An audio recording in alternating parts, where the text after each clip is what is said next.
Oh yeah, we're starting a stream. We're doing the stream starting thing, starting the stream song. It's a song for starting a stream. It's a song for starting a stream. I started a stream in the Starting toilet. the stream. I started a stream Starting in the the stream. toilet. I started a stream in the toilet. What'd you say, James? I thought.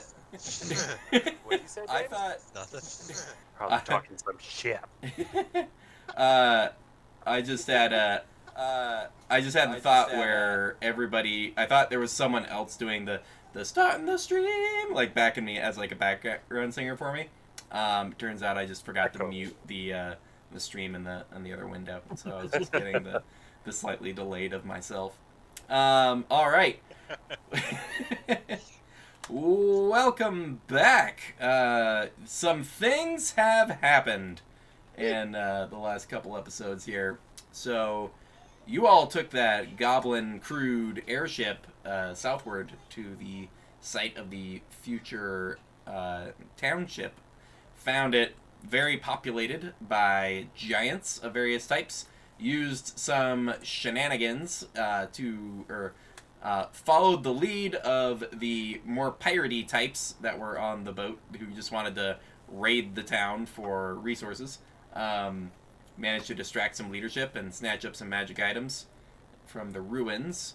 And in a fight with their leader, as you all were trying to make your escape, the airship sustained major damage, was falling out of the sky, and through, I believe, some nat 20 or some very high rolls, Chicholito and Borg were able to activate some sort of emergency device in the depths of the ship, transporting the entire ship randomly to the Feywild, crashing into a hill and seeing a bizarre landscape, getting a little bit of help from some sort of form-changing elf-type person that lived nearby your crash site. Managed to explore ways trying to find your way to Syngorn, hoping to find someone who can repair the ship. And now, after provoking a werebear that originally appeared as a giant pig monster, you guys had a small battle with that before things calmed down randomly, and now you all are sitting after a random teleportation. Forgot to mention that from Bud's new wand that he got. But you are now in a field overlooking some grassy hills, and there with a werebear who is like patting Bud on the shoulder for like a good fight. And there you all stand. Did we see the old queen in the Feywild? You have not seen an old queen in the Feywild. Make a perception check. Okay. Nat 20. You don't see the old queen. In the Feywild. Sorry, just a second.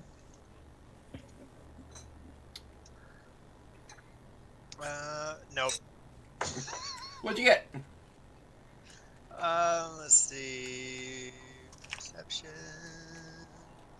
I don't. Oh, a 1. That's a 2 with a -1 A modifier. 2 with a -1. So a total of 1. Very solid.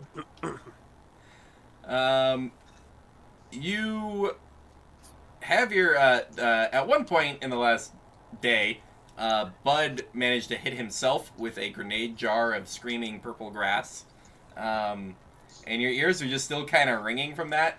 Bud has since figured out one of his tonics he happened to have a bunch of, neutralized the grass and let it get him off of him, but you're just sort of staring down at these like screaming grass that went from just I'm trying to annoy the gods, like ah! to more of a ah! And they seem to be very depressed as they are laying now in the field being brushed off of Bud. Okay. The Feywild's weird. You're all weird for coming here.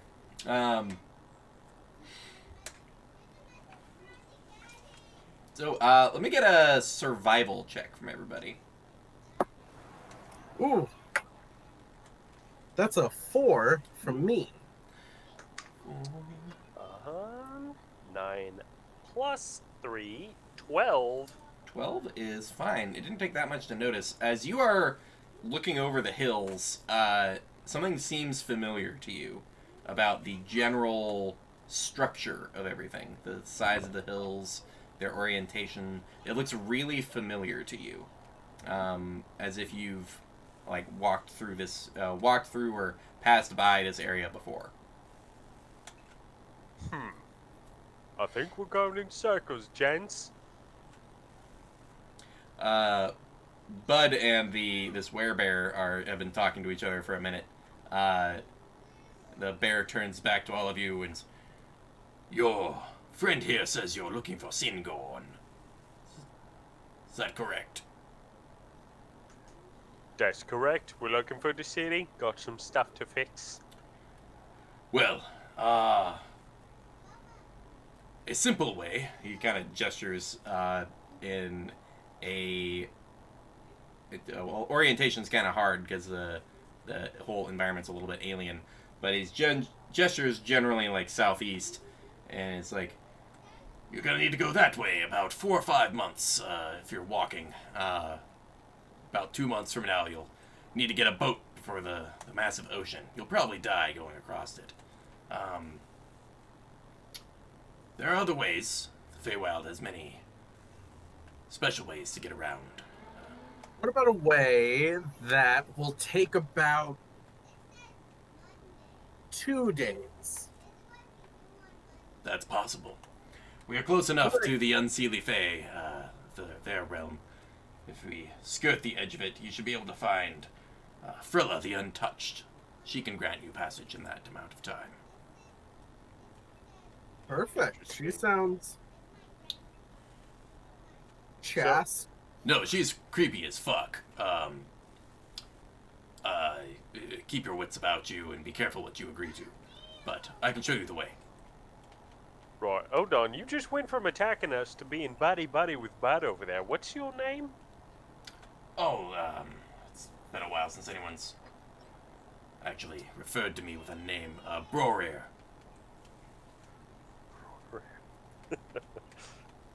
It's been a while since I visited this name generator. It's been a while since I've glanced down at my notes. Well, nice to meet you, Brorer. Yes, if you don't mind, at least pointing us in the right direction, that would be very helpful. I'll accompany you for a bit. My brother here summoned me for a fine battle, and now he's on his own path to join us. But first, the path. He starts walking, sort of what would be like westward, basically, from your guys' position. You guys just follow him up the hill and over a bit. Yeah? He eventually, and it's just like a grassy field, again, patches of that purple grass, which you guys have learned to avoid. But he eventually find a well-worn path with a dirt base to it. You know, grass is sort of trying to overgrow in its direction, but it's traveled enough that it's been worn out, and he's just like, "This is the path. This will take us to the edge." And he starts marching along. Alright. Watch out for the purple grass. There it is. Sorry, what was that, Chuchi? It's just happily following. Happy follows. Good to have a guide. It's true. Now, you all are marching along. There's occasional bird tweet, an occasional meow of a cat, but as you look, you'll see the cat with the bird head, or the bird with the cat head. Everything's a little jumbled and mixed up in here. It all's pretty weird. Let's get a perception check.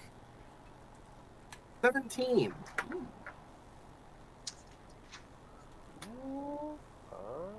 Not as good. 14. 14. 16. 16. You all notice that you've marched around a full day, but the daylight situation is not changing. You've gotten many hours of marching, and it's just been like almost sourceless daylight coming from the sky. But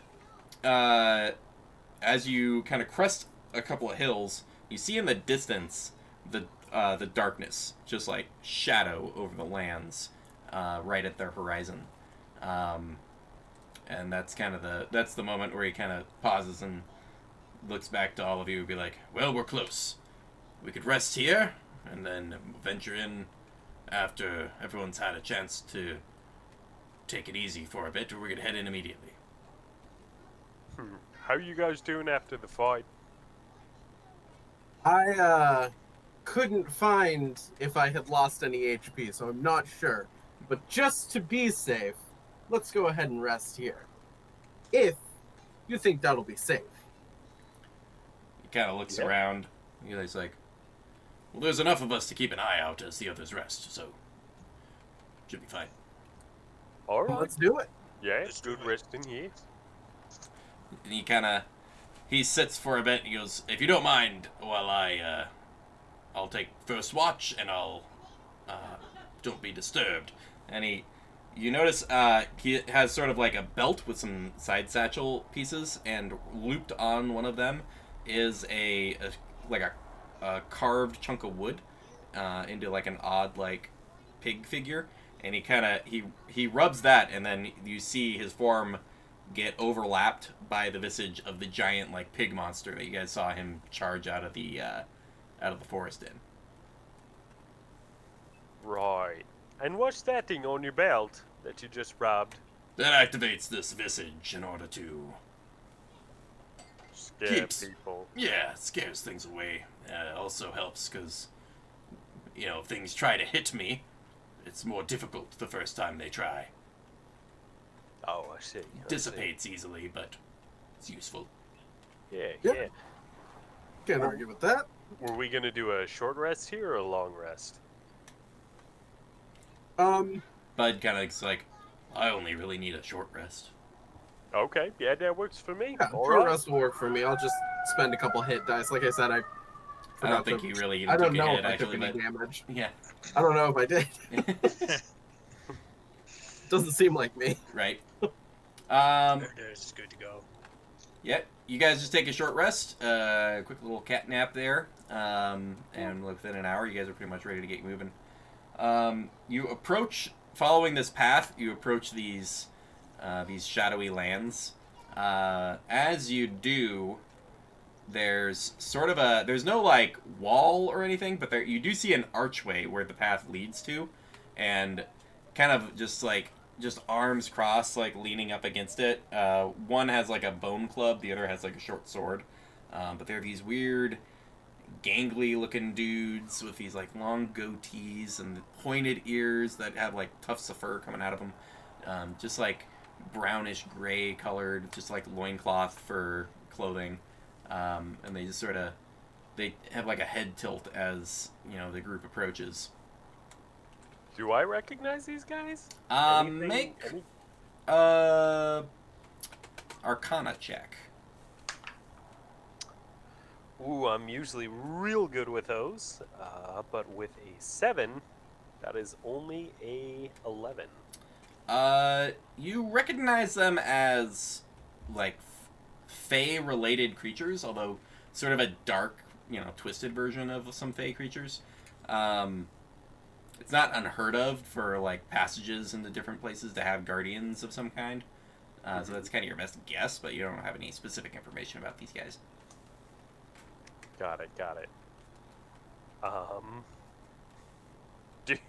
Do you know these guys? Do you know what's going on here with their furry ears? They're, how to say, doormen. Oh, okay. Easy enough then. Hello. We would like passage into the unseelie Fae court. Maybe just the area. One of them kind of like, looks at the other, and they, like, kind of look back at each other, and they, you all kind of basically approach to within maybe, like, 20 feet of these guys to, like, try to talk to them.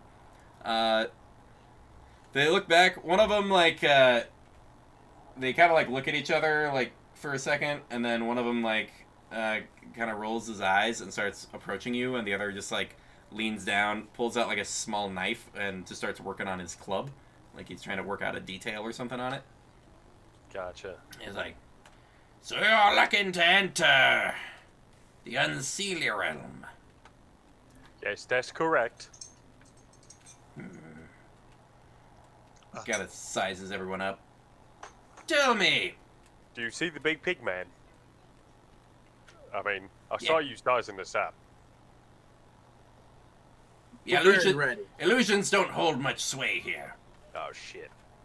So, our mistress demands deeds for passage. Your darkest deed. My darkest deed? You want me to tell you what I did? But I want you to give it to me. What? No. Wait, what? I want you to give me your darkest deed. Oh, okay. I thought you were talking about something else. I'm still confused. Kind of reaches into the like a backside pouch that he has on the back of his little loincloth thing and pulls out the small like crystal ball, and it's just like, "You come to me and you give me your darkest deed." All right. So, how does this work? You put the orb on your head and you give me your darkest deed. Oh, okay, yeah. Insight check. Yeah, make I an want to see if that's what it does. insight check. Okay. I can do that. 19. 19. Yeah, there's some kind of weird magic, but he's not BSing you or anything. There's something is going to happen, and it relates to whatever is the worst thing you've ever done. And like depending on what you get the feeling that depending on what that is, something might come up, but there doesn't seem to be any kind of other transaction that will happen other than whatever giving your darkest deed means. You're not sure if that's going to mean the memory of it happening, or it might be a copy and paste where they just get a record of it, or there's no way for you to know exactly what will happen other than there's no other like he's not gonna like put the orb on your head and then stab you. There's nothing like that going on. Okay. I kinda got your head over here, thanks. Kind of turn back around to the group and I'm like, and then I go, thunk, kind of put my head against it. Walk up, and you have to lean down a little bit because he's not the tallest guy, but he holds the orb up. What is your darkest deed? As Borg? I don't know. He's kind of a goody two-shoes. Right. It could be. I'm just thinking of like the best guy ever who's like his darkest deed. It's like I only gave 1 silver to that beggar. Yeah. I could have given more. One time, I snuck out of my dormitory at seminary, and then I made a little doo-doo on the doorstep of a priest I didn't like, because he was a real asshole and he deserved it. Everyone watching, the illusion emanates. Oh, fuck. Illusion emanates from this orb, and you all watch a little like teen Borg sneaking around out a window and down. No, this was like 3 weeks ago. You're taking This was very recent. taking a full-on dump on a doorstep. Chickalito looks away. Gross. I didn't know what was gonna happen. The orb comes off your head, and you can still remember doing that, but you remember it more like it's something you thought about doing. Okay. And that's how you remember it, is like you thought about doing that once back in seminary, but you didn't actually do it. But you still have sort of like a vivid memory, like almost like a dream you remember really well versus something that actually happened. So with my head on the orb, do I see this stuff going on? No, you put your head on the orb. You didn't see the whole broadcast of it. Okay. I was gonna freak out and start trying to cover eyes. Pulls the orb away and be like, The good ones are always boring. All right. He gestures you through the archway over into the shadowed realm. All right. The pigman kind of walks forward, and as he does, the illusion dissipates to the werebear form, and kind of puts it. He says, "I wish to also pay for the passage of my brother here," as he gestures to Bud, and the guy goes, "All right, fine. 2 memories." It puts the orb on his head. As it does, you guys see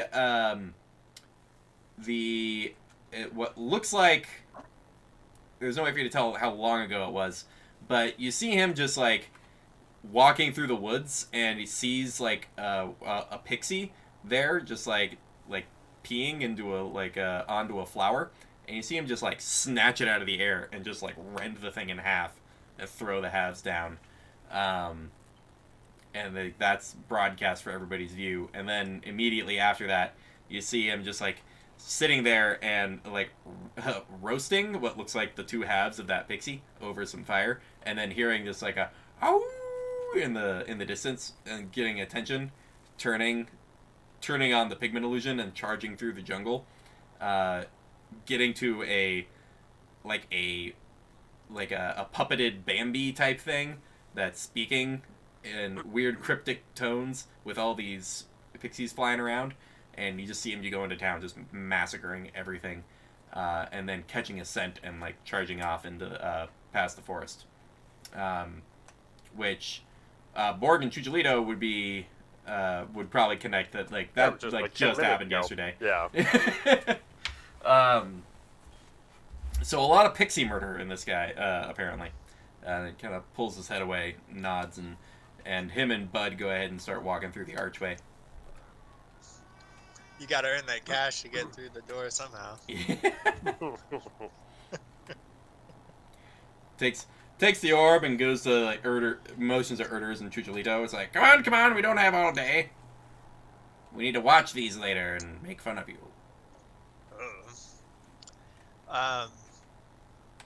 Okay, I'll go. Erders walks head to the crystal. What is Erders? Oh, and are the rest of you watching at this point as Erders is going to do something? I'm so curious to see what Chuchi's is gonna be. Like, I know yeah, exactly what mine is gonna be. Yeah. So Borg and Chucholito watching Erders, whatever's gonna get broadcast here. Yeah. So Erders, head to the orb. What's his worst deed? The village massacre at the orders of the Spider Queen. You guys watch as a scene of Erders and in the Erdans. sort of Erdans, sorry. No, both of us. Erders and Erdans. You guys recognize Erdans from you guys killing him in the sewers, a couple weeks ago. Them side by side marching into a village with other hobgoblins are all armored with this chitinous and spiked armor, wielding various weapons, some with wielding magics, just destroying an entire village. Looks like a small settlement of mostly drow, but some goblins, some orc, just killing civilians left and right, setting houses on fire. It's like an utter decimation of some sort of society's outposts. You guys gotta watch all this, which pulls away, and Erders, you now think of it as a strategy meeting that you had one time that you just remember really clearly, but don't remember the actual execution of it as having happened. You feel a little better about yourself suddenly, as if this is something you didn't actually do, and so you're not as grappling with this past as you had before. But as it pulls away, this thing just goes, "Oh yeah, that's pretty fucked up. That's a good one. That's solid." Whoopsies.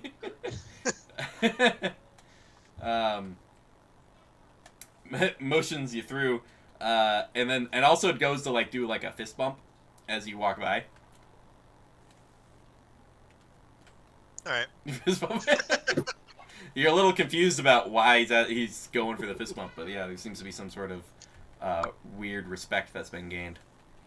As he comes across, I ask him, you know, we just saw what happened with the pig man. He put his head on there, and then we saw those memories. You just did the same. What was that about? Just But- a bad time. Bad time. Yeah. That's Who were those people you and Erdans were attacking? just some drop. Just some drow. just some. Okay. Orders gotta- from the queen. You gotta give me more than that, buddy. Why did you attack them per se? I don't know why the queen wanted that. It was just, we were just talking about strategic advantage maybe over the area. I don't know. Strategic advantage. Do you remember where that was? I'm sure Erdans does, and he would tell me. Erders, Erders, yeah. yeah, Erders actually wouldn't really know. Like you would remember on a couple of occasions that you and Erdans would be carted almost with no view of really where you're going, but as like figureheads of this cult for murdering things, and you would just be let loose to like do your murdering when you got to certain places. So you're actually not even really sure where that was. Can I roll a history check to see if Sure. maybe anything like that rings a bell? Yeah, history check. Oh shit! 19 plus 4, 23. You do. It was maybe 20 years ago were the last attempts at resettling the lands to the south of Asarius, and a couple of villages were started to get successful, but then communications would disappear and investigations into the area would just find the whole place wiped out, all resources taken, and so they stopped settling as far south for a long time. Sort of until like this current mission to go resettle these ruins. Right. Okay. Just a dream, it seems. Mm-hmm. I'm gonna have Borg and Erders make a perception check. 17. 14 plus 3. 14. Cool. Chucholito, this strange being kind of gestures to you and holds the orb down right about head level for you. Yeah. Chucholito approaches and, gives some butterfly kisses to the orb.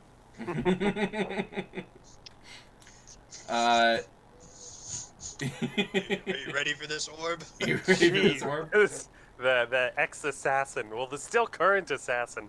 Let's see what we see. Erders kind of misses the first instance of this as Erders and Borg have a little chat as it's happening, but Borg gets a full view. So what's Chucholito? So it remind me of the wording again. It's my darkest deed. Yeah. Okay, it's still cool enough, so I'm gonna say that it works. And is it like you said it's like a kind of a smaller illusion projection? Yeah, it projects sort of the immediate like 10 feet to 15 feet around you. Okay. And so it gives what you're doing and what's right around you as you're doing it. Then it's going to be it's going to project and you're going to see Chucholito. It's going to be kind of just like a dark like ruins you'll see, and like no one really, and then Chucholito is going to come like sprinting kind of from off Off screen. Yeah. for Mhm. lack of a better term, and he's gonna hide amongst some of the rubble, and then like a couple, seconds are gonna pass, and then Cathis Kryn is going to walk into the frame. And he's going to be just absolutely covered in blood, and just like screaming and laughing maniacally. And he's going to keep screaming. Then he's looking. He's going to be like, "Where are you? Vizect, come out! Where are you?" And he's going to, kind of walk by, and leave, still screaming and laughing, the other side. And then as soon as he breaks kind of line of sight, Chucholito is going to basically like come out of his hiding place and sprint going the opposite direction.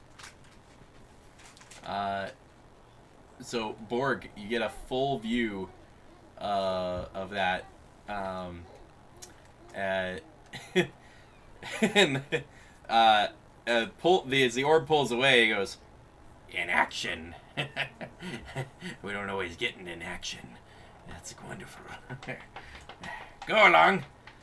I'm scrolling furiously through my text with you. It was That's what I was Cathis doing. right? Yeah. That was Yes, Cathis Kryn, my rival. your rival, sort of a childhood bully who you've seen recently become very pious and very apologetic for his past misdeeds against you. But yeah, seeing the image of him in the armor you are currently wearing, with the sword you have of his sheathed at his side and a dagger in his hand, with that and his whole gleaming armor just covered in blood, laughing maniacally, trying to find Chucholito, using a different name. What was the name that he used? Vizet. Vizect, Vezket. Oh. Okay. Veze. What? What? What is happening? And you see Chucholito walking up. Chucholito, I don't remember if Borg ever saw Chucholito see Cathis Kryn. I don't think so. We didn't really make it a thing. Yeah, Chucholito snuck off when he saw Kryn approaching. He went to go beat up kids. Yeah. Away from the group. He went to throw rocks at small children. Go You beat up throw the children. one rock at a child's head, and all of a sudden that's the kind of guy you are. Yeah. I was way too focused on Cathis. I'm not gonna say anything right now. It is, I would say, because like, in that, I don't think that Chucholito would have known that you would have known Cathis. Uh-huh. And so, up until this point, he was just like, well, we'll just pretend it's fine. No, as long as no one talks about it, it's fine. And, Chucholito's certainly not going to be like, so that's weird, huh? But, like, also, it's pretty tense right now, I would say, is the vibe. Yeah. Oh, for sure. Yeah, it's like not to discuss like a terrible joke on It's Always Sunny, but the implication, right? We're here in the Feywild. I'm surrounded by people I don't know who are apparently like killers, and a giant pig man. I'm not dying on this hill here. I'm just gonna stay very quiet for right now. There's also three of you pass through the archway along with Bud and your werebear friend Brewer. Make a perception check. They're sort of following the path ahead of you guys. It's a big 3 for me. 16. I'm still thinking about my own projections. I got a 3 as well. Oh shiz. Okay, so neither of you see any of this coming. Even with my 16? 16, yeah. Borg, you see as you guys are just crest the immediate next hill, maybe just 100 feet from the archway you guys just crossed through. You see the pair of moons that you would recognize from the material plane, but both much larger, as if they're much closer to the surface. Bright full moons, both of them, and then you notice as you guys just get over the hill, Bud sort of like twitch and jerk, and you recognize it a little bit like when he goes into a rage, but you notice all the hair on his body stands up, and then about twice as much hair fills in that hair, and then more hair, and you see his form like contort and change and get thick, and Brewer turns back and goes, "Oh!" And he kind of turns back. "I thought we'd have more time before this." Because he kind of turns to you guys and goes, Should we run? Back up!" Okay. Chicholino and Urders just sort of turn around You have to tell me twice. I will be back here. We're Don't like, worry back about up. me. Bud getting more thick. Borg gets real thick. Oddly, I don't think his strength goes up, but statistics-wise, I don't think his strength increases. But you see him, and the werebear guy also kind of gets fully into his bulked out kind of form, and he's like, he just waves the rest of you. "He'll attack me until this wears off. I'll lead him away. Just follow the path." And Bud goes full werebear and just and then immediately just starts attacking whatever's closest, which is Brewer. The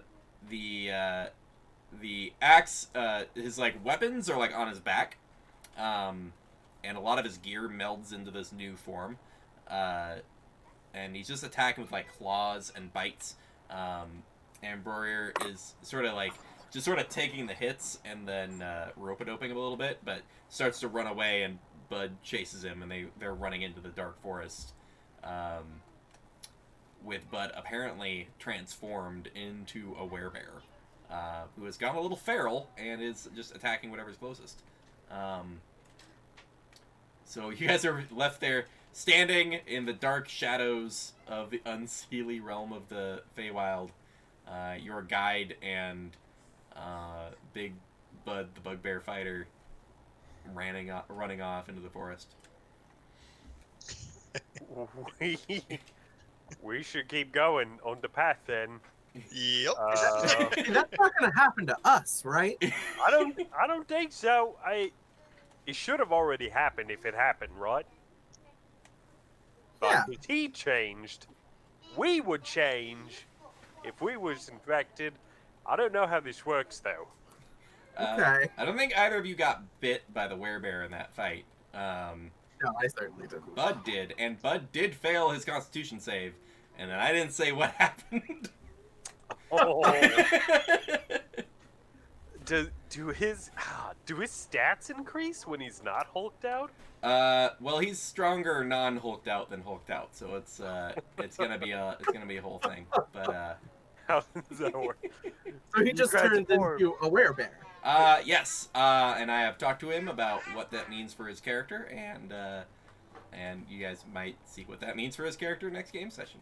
My God, Bud has so many mental obstacles. I feel like Bud's character arc is a silly straw. Like, it's like, yeah, it's been weird. Part of that's your fault, Adrian. You know what?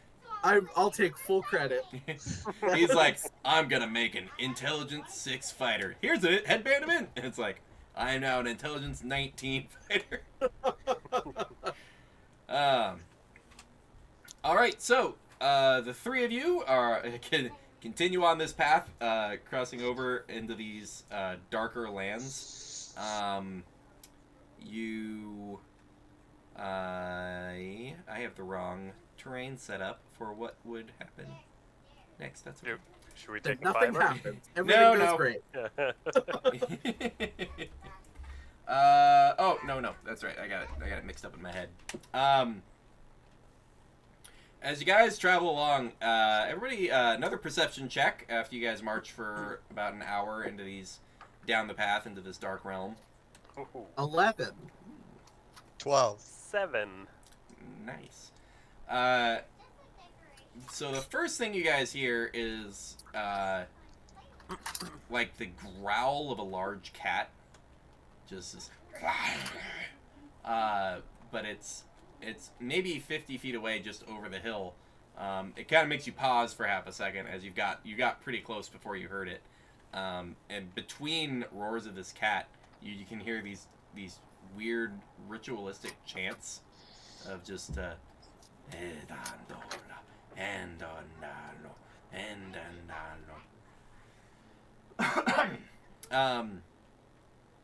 of let's see. Nobody rolled high enough for a cautious approach, really. But so you guys are becoming aware of this as you're getting to the top of this hill. You look down and see a bent, twisted tree with and a rope going from that over a large rock. And there's a drow who's been sort of partially gagged. Like they put like a loose cloth over their mouth, but it's not really stopping them from talking. Hands bound behind their back, dangling from this rope from the tree by their legs over the rock. Dual scimitars in their belt with a green cloak that's been kind of also tied in the back. A nice fur accoutrement on it, and a drow with silver hair, looking a little worried, kind of sizing up their situation as they're dangling upside down over this rock, with a trio of these red hooded gnomes that have various weird twisted blades and weapons, all doing this chant, looking up at this dangling drow, with a panther in a cage just off to the side, and the panther does not seem happy about their situation. Gabby's getting I think this is the second or third time you've accidentally put Dritz in the game. Accidentally. How far away are we? You're only about 50 feet away from this situation, and didn't really roll high enough perception-wise to notice it before you were basically on it. There's one of them is one of these gnomish creatures only has one arm. It's one arm, and there's a bloody stump, kind of ripped off like that. His arm's been ripped off recently. And that one's got the sickliest sickle of all of them, and seems to be kind of leading this ritual. But he's right across from you guys, so he just kind of looks up at you at the top of the hill, pauses the chant for a second as the other two look back at you, and you go, "It's none of your business." What is it that you're doing exactly? Our business? And what is your business? Living. Then what do you plan to do with that man Live more. who's hanging upside down with you? What happened to your arm? Why are you boots The one under okay? is kind of upside down, kind of rolls free. He's like, "They plan to kill me. You look like adventurers. Could you help, please? I have warnings for Syngorn. I must be freed." Do I have time to act? Well, there's a tense moment of both situations, looking at each other, seeing who's gonna do what. What do you want to try to do?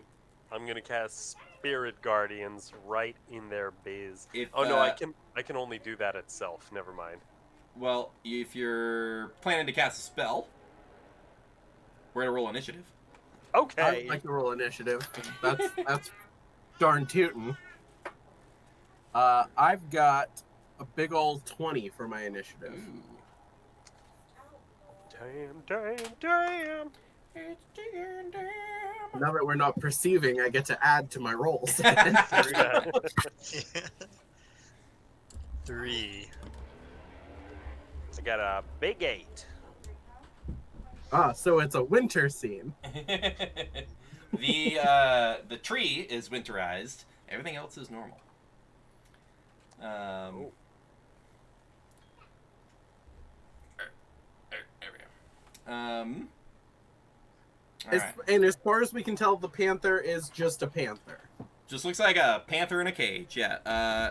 I'd say as you guys get a little closer look at it, it does look like that one guy's arm is in the cage with him. Oh, kitty hungry. Kitty hungry. Meow. Meow, meow, meow, meow, meow, meow, meow. So we got a 20 for Chuchi. Yep.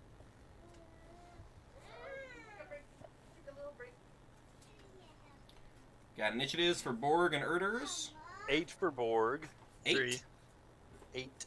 8 and a 3 for Erders? Yeah, I didn't know that was possible. it is. I can go lower too. Oh, jeez.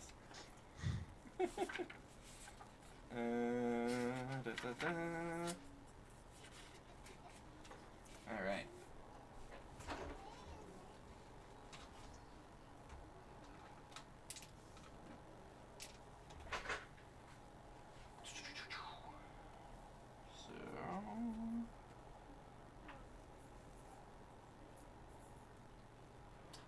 So let's see. So first to act would be Chuchi for sure. He's had these marble columns, the large rock. There is a tree in the background. It's kind of hard to see, but there is a like a crystal formation back behind one of the pillars over there. Okay. I'm just gonna draw my bow from where I am, and I'm going to just. You know what? No, I'm not gonna draw my bow. I'm gonna draw my short sword, and I'm gonna fucking run down there, and I'm gonna get in it. All right. Yeah. Captain heads. You gonna go for just the first guy, or? Yeah, you said we're about 50 feet away. I'm not gonna Yeah. dash because that seems foolhardy. Sure. Oh wait, you know what? I will dash Okay. because I can do it as a bonus action. Yep. And you want to just get next to this guy? Yeah, and then I'll attack him. Go for it. That is going to be an 18. 18 is a hit. Okay. As you get closer, you can see there's sort of a dull, dusty red to this thing's whole hat, which the hat is weird, like too large for the head, like it's covering part of the back, and then there's this odd, like super long, like twisted white fur of a mustache and little like chin goatee thing. Weird twisted features as far as a gnome goes, and big thick iron boots on. But what was the damage on there? Only 4. Just 4 damage. Okay. Kind of, you slice the arm that isn't holding the weapon, and he just sort of looks down and goes, "Yeah." Next up would be his buddy. You guys hear this weird like ting ting ting ting ting ting ting ting ting as starts slowly at first. Like they don't seem like they're particularly fast, but this thing's boots just start hitting the ground super fast, making a large thud noise as it goes into the ground, and it actually covers the distance all the way to it's gonna be either Bud or Erders. That is gonna be Bud. So he just ping as it runs forward and it, like leaps in the air, feet forward. Need Bud to make a dexterity saving throw. Bud, who is not here, or did Or you Borg. sorry, Borg to make a dexterity saving throw. That's a 3. That is a fail. I'm a failure. He Oh, I'm really glad I closed the distance, because apparently that was the secret.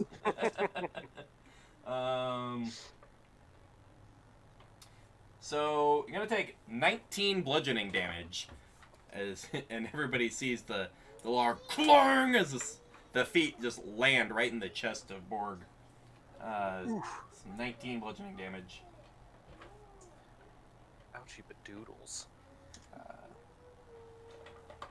Let's see. Next up is I don't know the other two. Huh. This one's gonna go just barely enough movement to get next to Chucholito with its wicked sickle.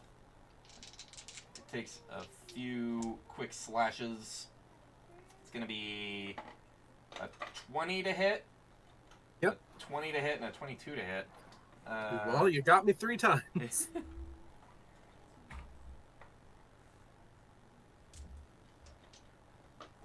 So that's 7 slashing damage, 5 slashing damage, and 11 slashing damage.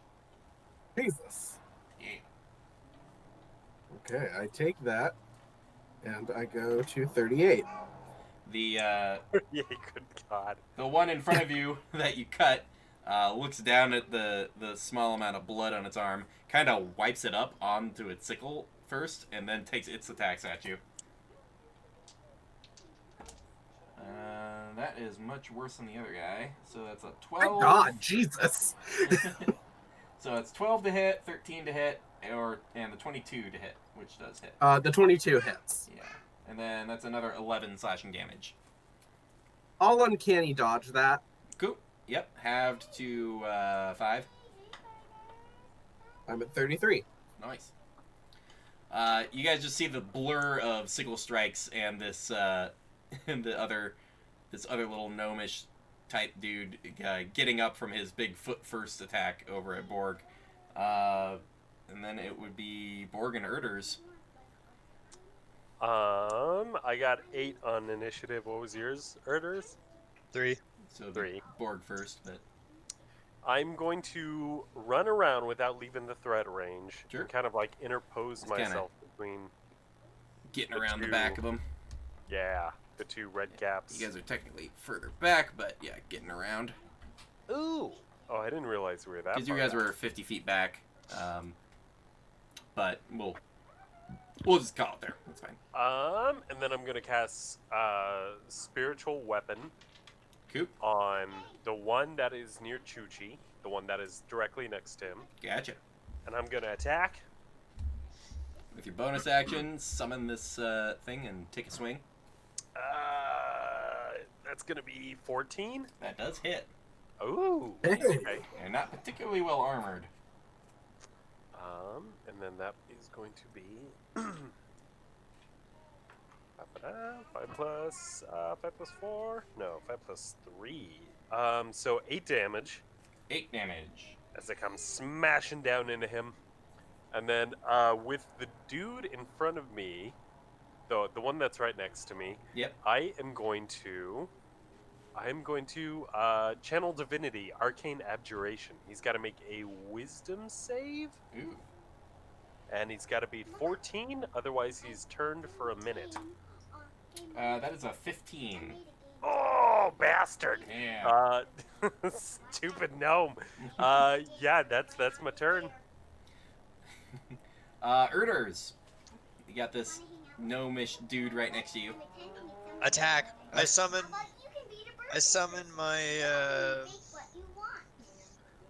my thingy on the other side of him. Gotcha. And then I attack with The 2 attacks. you see the echo is just wreathed in shadow here. Seems to be carrying just a weird prickled spear.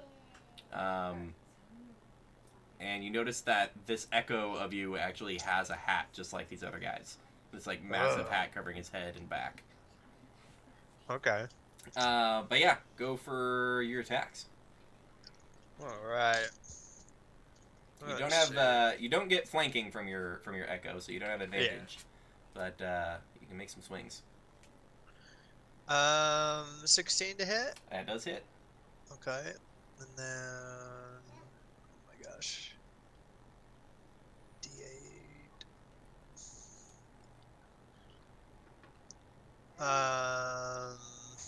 So it's 4, 11 damage, Nice. and then the second attack, he's still up, Oh yeah. is a nat 20. Ooh. Oh, Double in the dice.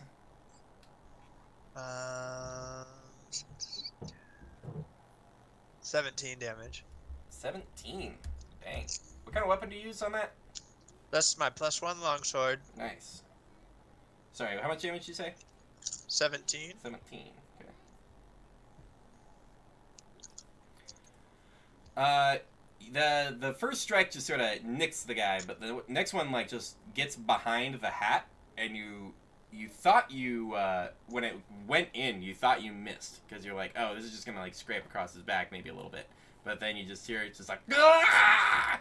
And you feel as if you punctured. It felt like a belly strike versus more than anything, as if you hit a giant mound of flesh, and as you pull your sword out, the hat pulls back a little bit, and you can see that there is a giant humpback that fits into this hat. Unsure of the specific anatomy. Ouch. Yup. Well, you've used your bonus action and your action. Do you have anything else you want to do? Movement or surges? Nah. Or nope. Good. I'll just stay there. All right. Let's see. So next up would be Chucholito.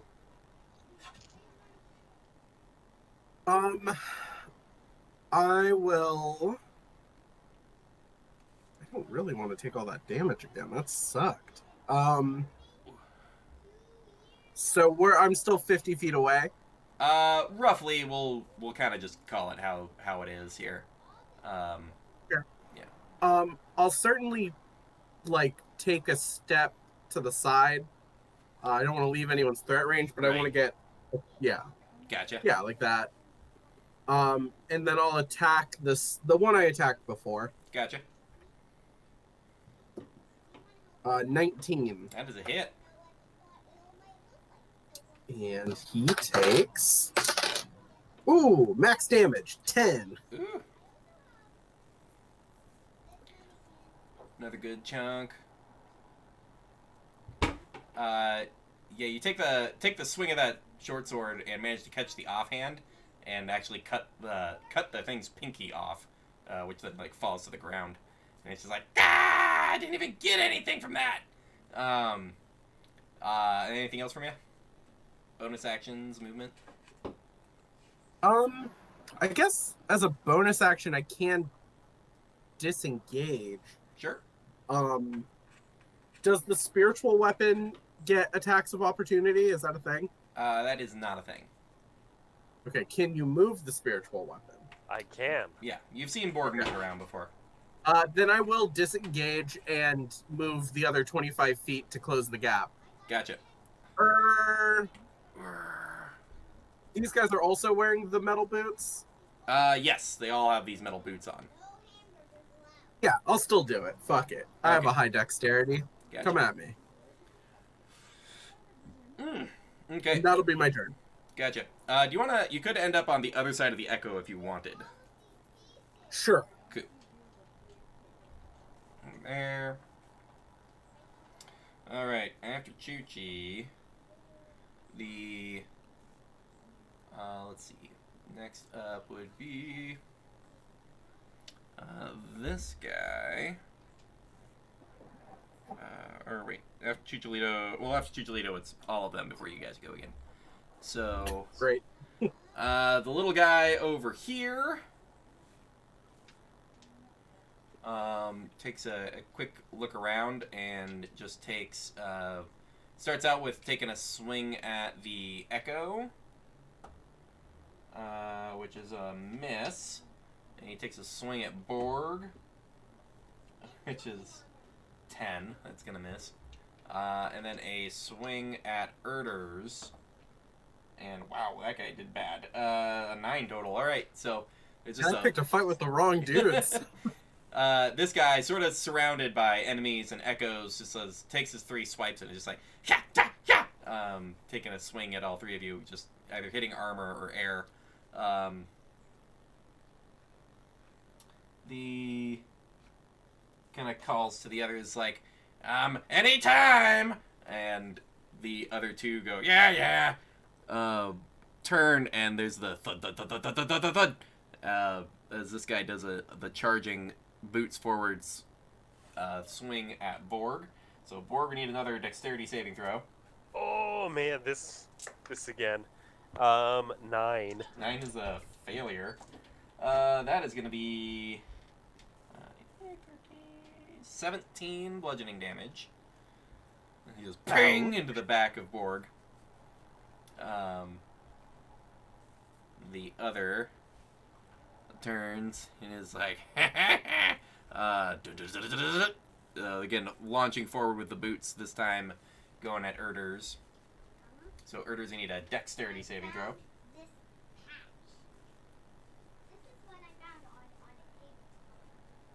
You are muted. Oh boy, I got a 15. 15.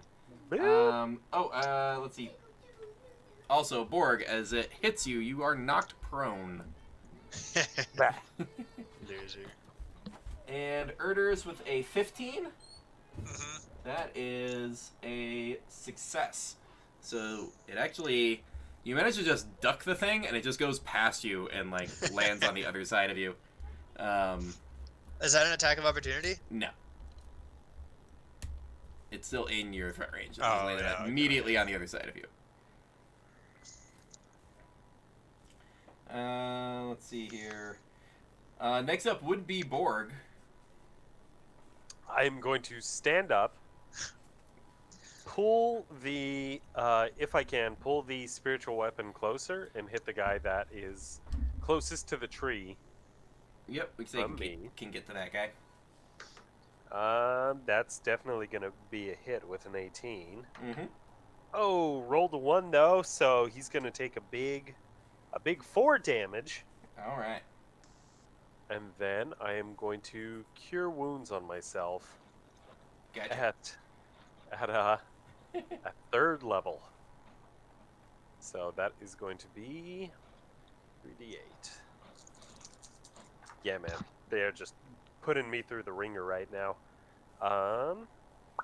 Okay, so not very good, but it is still 13 HP.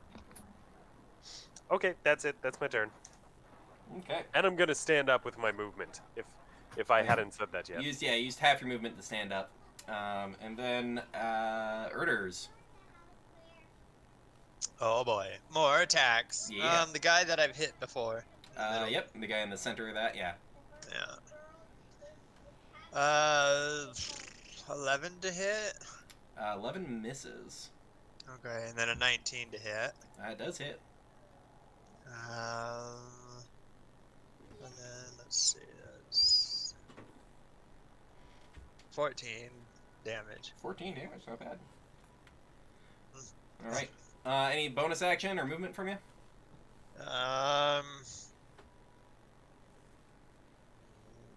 No. No? Okay.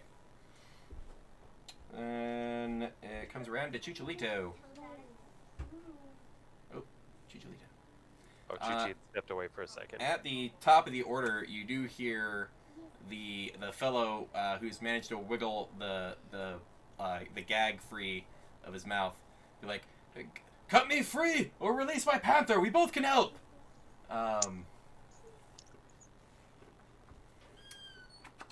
As he dangles there, pretty ineffectively, just like bound. I get a perception check from you guys. 7. Ooh. Those Erders. Nat 20, Ooh, shit. which is a Oh. 19. Which is 19. that's right. That's how that works. You see that the this fellow who's dangling from this rope, his 2 scimitars are sheathed, but you can see like fog, like the fog, like when you open a freezer and you see some fog coming out. You can see that like the icy mist kind of coming off of the weapons, almost as the battle has begun. Almost like both of these scimitars are just wanting to get into battle. You see something kind of weird. There's a stick that's been kind of lodged into the latch system for the cage over there, functioning as like a lock. And the panther has like reached through the bars of the cage with claws out, and is currently seems to be attempting to pull the stick loose from the mechanism that's holding it in there. Okay. It's almost like seeing like a parrot in a cage trying to pick its own lock. Yeah. But yeah, you can see that the panther is like itching to get out of there, and then and the dude who's bound upside down, can't really do anything about his situation at the moment. Okay. They're both ready to go. They want to fight.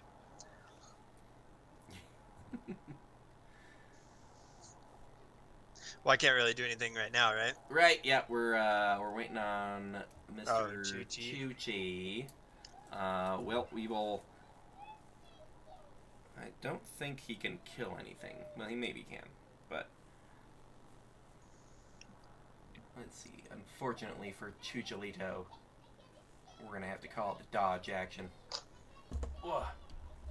For the rest of ya, It happens. it happens. First thing, they all look at each other, and they all sort of nod and go, "Simply special." The one in the center turns to Borg. Kind of like backs, like gets into like almost like a sprinting start situation, but then just kicks you in the shin with the iron boot. Go ahead, make a dexterity save. Better this time. 15. 15 makes it. So the kick misses and he kind of falls on his ass, and then it gets up and goes, "Ah, well." And the one off behind Erders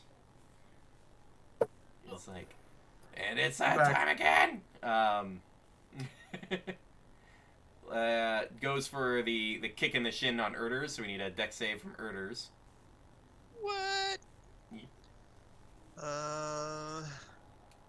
Ooh, 16. Oh, that's a save. And then the last one is just like, "That happens." And goes again to kick the back of the knee of Borg. So Borg, one more dex save. Oh, nat 20. Nat 20. Shiz. Oh! Nice. Weirdly so they've all wasted their turns. And What about me? Did I waste my turn? yeah, we had to got give you the dodge action at a certain point there. I don't know if it's a different move. That was a nat 20 minus 1, so 19. Oh no, that's fine. You pass Okay. it either way. Well, that was less effective than I expected it to be. So now we're at Borg's turn. I think it's time for me to bust out some, not spiritual weapon, what's it called? Spirit Guardians! Ooh. Yeah! So, Nasty everyone, when I say everyone, I mean all 3 of the red cap gnomes, Gotcha. need to make wisdom saving throws. Is that at the start of their turn, or is that, I forget how that spell reads. When the creature enters the area for the first time, or on a turn, or starts its turn there. Okay, so when they start their turn, they'll need to make a wisdom save. Yeah. Or take damage. Okay. In that case, how far away is the cage that the panther's in? The panther cage. Woo. 5, 10, 15. Roughly 35 feet away. Oh, damn it. Okay. Man, I can't make that either way.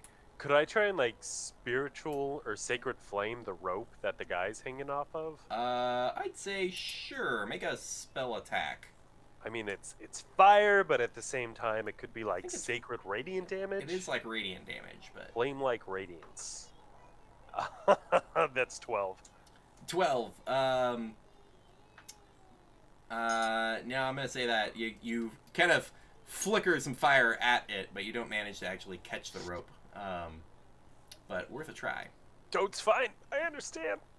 But there is a radius. What do your spiritual guardians look like? Same thing as always. It's like kind of like a swarm of bees, but instead it's a swarm of luxons of all various sizes. Just like a school of fish, kind of like flying around. You just see the schools of dodecahedrons following each other in a like a comet flying around looking for something to impact. Cool. Erders. Attack! Attack. The same guy? Yeah, we need to put one of them down. Yeah, go for it. Miss with a 10 That's a miss. and a 16 to hit. 16 does hit. Woo!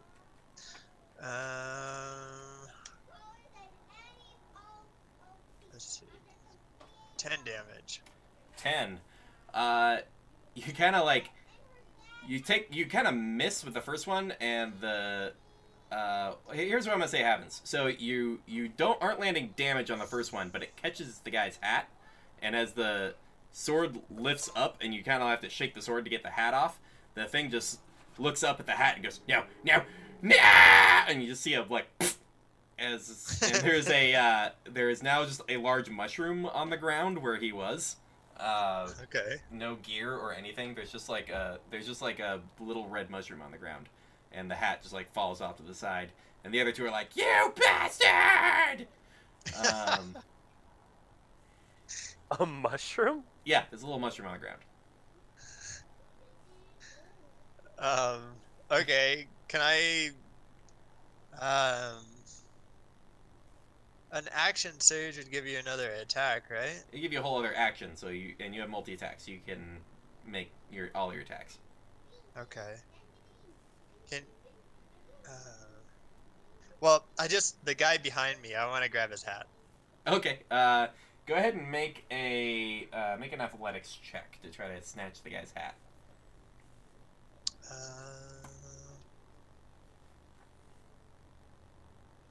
It's 14. Oh, and 14. athletics? Athletics. 17. So you're action surging, and the first thing you're doing is trying to grab the guy's hat. Yeah. You have your shield on, right? Yeah. Okay, so you have to drop your sword. So sword on the ground, just grabbing the hat. You have a hold of the hat, and it's sort of like it's there, like with one of its hands holding on to the hat as you kind of like lift this thing off the ground. So you have a hold of it. You could try to shake the thing loose to get the hat completely off if you wanted to use that for your other attack. Yeah. So it'd be another athletics check. Go for it. Only a 12.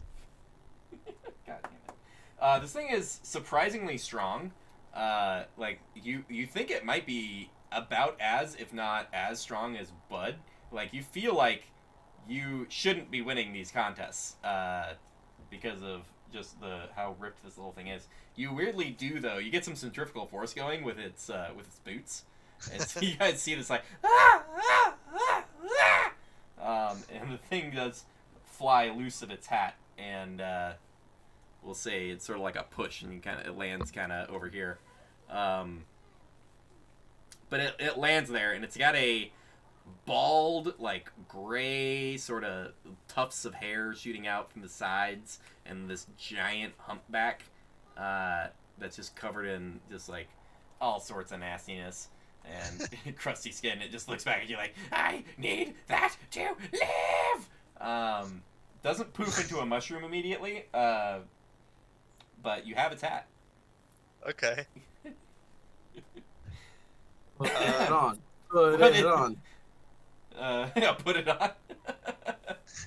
I had my movement still, Yeah, right? you still have your movement. Or could I use that to grab my sword, or You could drop I'd say you could drop the hat and pick up the sword. Yeah. Wait, what do you want to do with the hat, though? Well, I'll put the hat on and then grab the sword. Okay. Sounds good. You see Erders throw this hat on and then pick up the sword. What could go wrong? What could go wrong? That is an excellent question that we'll answer shortly. Let's see here. Chicholito, Yes. it is you. So we've got one guy still in a hat, and he's kicking Borg in the shins. Yeah, they're both doing a lot of the kicking Borg in the shins. It's a little bit like a fight with some kindergartners. If they had Gotcha. steel toe boots and knew to kick shins. I'll walk over to that guy. Can I get in a flanking position? I'd say you could like duck under the spiritual weapon. So sure.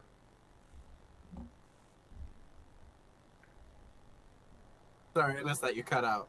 Yeah, you can get like duck under his spiritual weapon.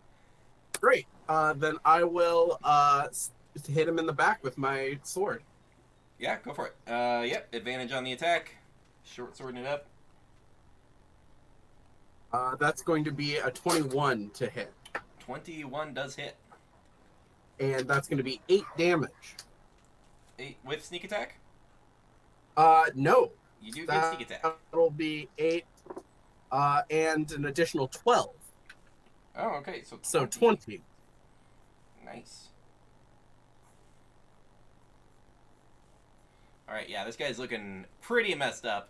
I mean, he was already missing an arm, so he wasn't doing great to start with. But the sword just sort of like goes through the hat and immediately into flesh, which now makes sense with the humpbacks you guys have seen. The blood spilling out actually seems to absorb into the hat. Like the hat was a sort of a dull, dusty red, and where the blood is spilling, it's becoming more of a red sheen to it. Those are yucky. It's pretty gross. Anything else out of you? No, I think that'll be. I'm happy where I am. You have the option to pull a dagger and go for the offhand attack as a bonus action.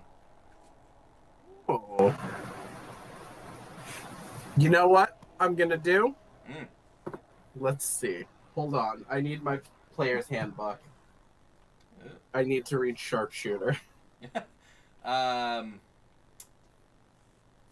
believe sharpshooter allows you to make your attacks, but not get the extra damage effects when you're doing a thrown dagger. I think that's the one where it's kind of like Great Weapons Master, right? Where you can take like a -5 but a +10. Yeah. Well, what I'm wondering is, can I use my dagger attack to throw it to try to cut down the guy who's hanging? Oh, gotcha. Yes, you may attempt to do that. Yeah. Then I'm gonna do that without disadvantage. You can just make it a straight roll. Right. That's what I was mostly. Yeah, I'll say that works. And I can look it up later if I want to change my mind. Then that is a 14, which I don't think is good enough. 14 does hit. Hey, You hit not the him, right? So you roll damage. You just roll the d4. You don't get a stat modifier damage to it. That's just 1. 1. Yeah, the dagger flies through the air and like hits the rope, and he goes, "Oh, finally!" And it hits the rope, and then you just see the blade bounced off the rope, and it is cut a little bit, but then it's just like still holding together, and he's like, "Oh, come on!" Sorry, it looked cool though. He's like, "At least you tried. It's fine." All right, so that's Chuchi. And then it's these two. This guy needs to make a saving throw. Okay, he's all right. They gotta be 14. This one goes, "This one dies!" And then goes for Erders. And Erders needs to make the dexterity saving throw as the boots come for the shins. Yay! Oh, not 1. Oh, yeah. So that's going to be damage. Man, I've been rolling like garbage for these damage rolls. That is 10 bludgeoning damage, and you get Okay. knocked prone. Ugh. This ironed boot just like hits you in the back of the leg, and you're like, "Go!" The the other one kind of calls over like, "I know, but I'm busy, brother." Takes his boots, almost like a spinning like martial arts kick to the side of the knee for Borg. So we need another dex save from Borg. Ooh, this is a different one, right? Yeah. And he survived his wisdom save? Oh yeah, bosom save. Sorry. What's the range 14? on that? Well, what's the range on it? I mean. Oh, sorry, 15 feet around me. 15 feet. Okay. So the first guy got a 10. Ooh, So that's a fail. As he entered, he gets takes the damage. So go ahead and roll damage. So for the dex save, I got 18. Gotcha. Ooh, shit, that is 8, 6, and 5. That might not So- matter because they both failed. All right. 19 to anyone that Jesus. fails, and then 10 if they succeed. Or 9. I can't remember if you round down or not. You round down usually. And So 9 damage. not relevant. So the one-armed one takes the sickle and like goes to like swing at your knee again, which they've kicked you right in that same knee like 2 or 3 times already. In this encounter, steel toe boot to the knee over and over and over again. But as they do, it just gets swarmed by the dodecahedrons. It just gets beaten to death by these like D12s running into it. And the other one, similarly, the swarm like hits him as he crawls in, but he is still standing. But with that one down, and then that one had its go. It's gonna be coming around to Borg's actual turn. Ooh, I'm going to swing my spiritual weapon over there. Oh yeah. And then I'm going to Sacred Flame him. So he needs to make not only a dex save, but... Ooh, that's a 17. That's going to hit. So he fails his dex save, and he gets hit by the spiritual weapon. Okay, so the spiritual weapon does 6 damage. Nice. And then the Sacred Flame does... Ooh, I'm level 5 now. I get to do 2d8. Mm. Oh, 6 and 8. The Sacred Flame does 14 damage. Jesus. Oh, man. All right. It is still up, and Prettiest little guy. it is just bleeding profusely. And it almost just takes a knee, like knowing it's probably not gonna get out of this next moment of its life, and it's just like it just sits staring, like kind of crying at the mushroom at the feet of some of you guys as it goes into Erder's turn. Ooh.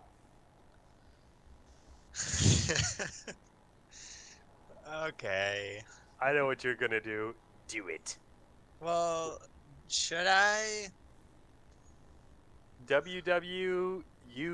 What would Erders do? What would Well, you that's what I'm do? trying to think. Because usually I don't play like. If he's not gonna attack anymore, I won't attack. Okay, I mean you can get up and just hold your action to attack if he attacks. Yeah, I'll do that. Do you want to say anything to him? Are you giving up? Kind of like he gets starts to just sort of nod as he stares, crying at the mushroom on the ground. That would come around to Chucholito's turn. I will kind of look over my shoulder and address the hanging drow. Yeah. And I'll say, what do you think? Do they deserve to live? Kind of calls back and be like, it's gonna be a moot point here in a few seconds. Kind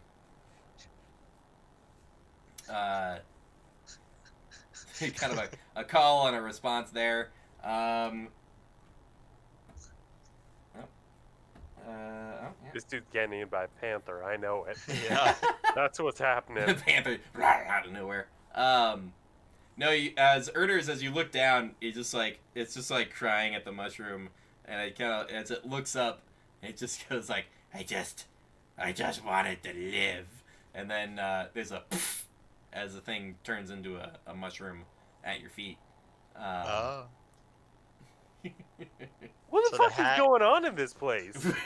I mean, what the fuck is going on in this place?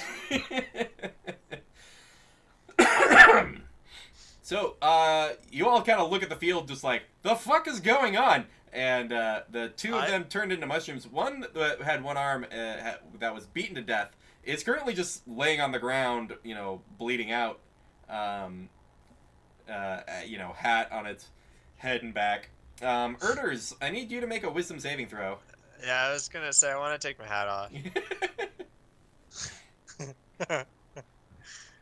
Am I good at wisdom? I don't think I am. Well, give me your perception checks, not necessarily.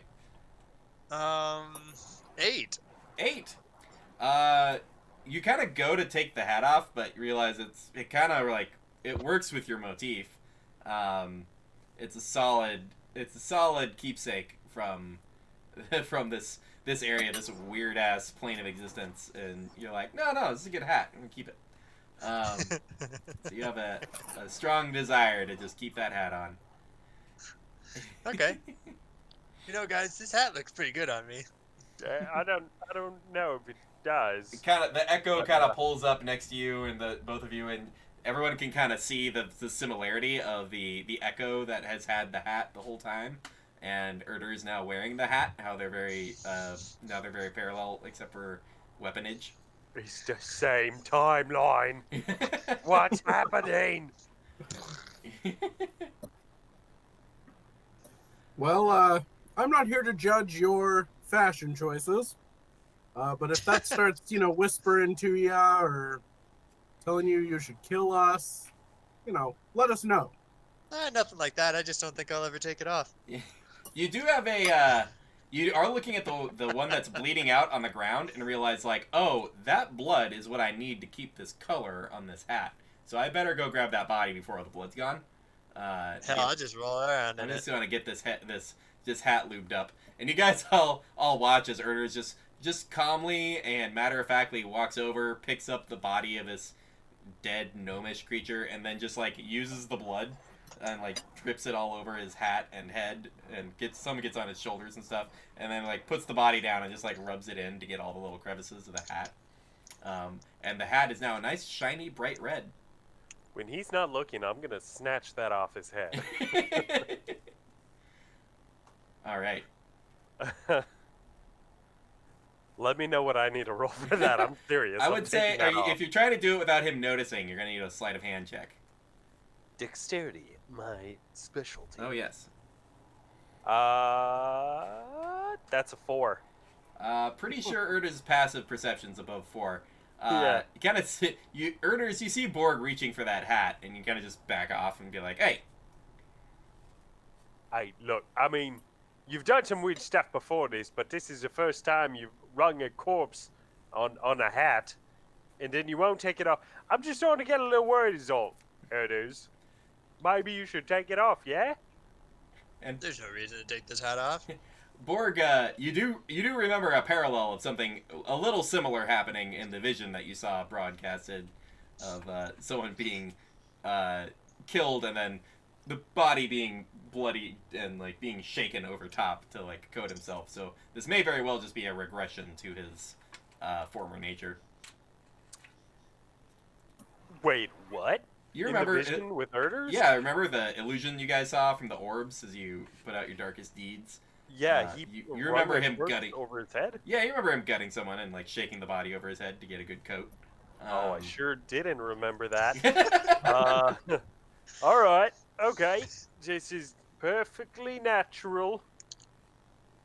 It's what every hat I wants. will say, the hat can stay, but you're going to start to smell real bad if you keep coating yourself in strange blood.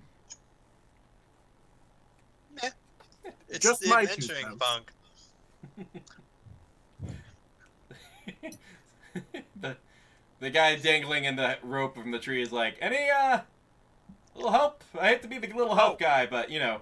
Yeah. No, right. Of course. And I kind of I'll wander run over there and get my dagger before cutting him down. Gotcha. All right, you guys cut him down. Let's see here. He manages to catch himself, like as the support of the rope ends. He just kind of contorts himself in the air and lands on the rock, kind of 3-point landing style. Well, only 2-point landing because his hands are still tied behind his back. He just climbs down for the rock. He's like, "Thank you.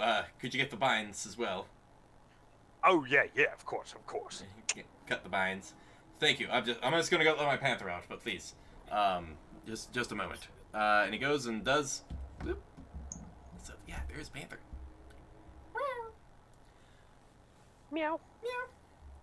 Wow. Turn around. I don't think you guys are fighting him necessarily. So. How much blood does that panther have? Enough.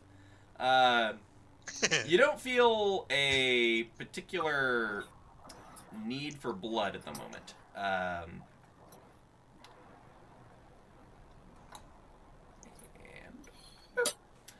So, there's... he does go around the rock, and it seemed like on the back side of the rock, nobody had a perspective to see it.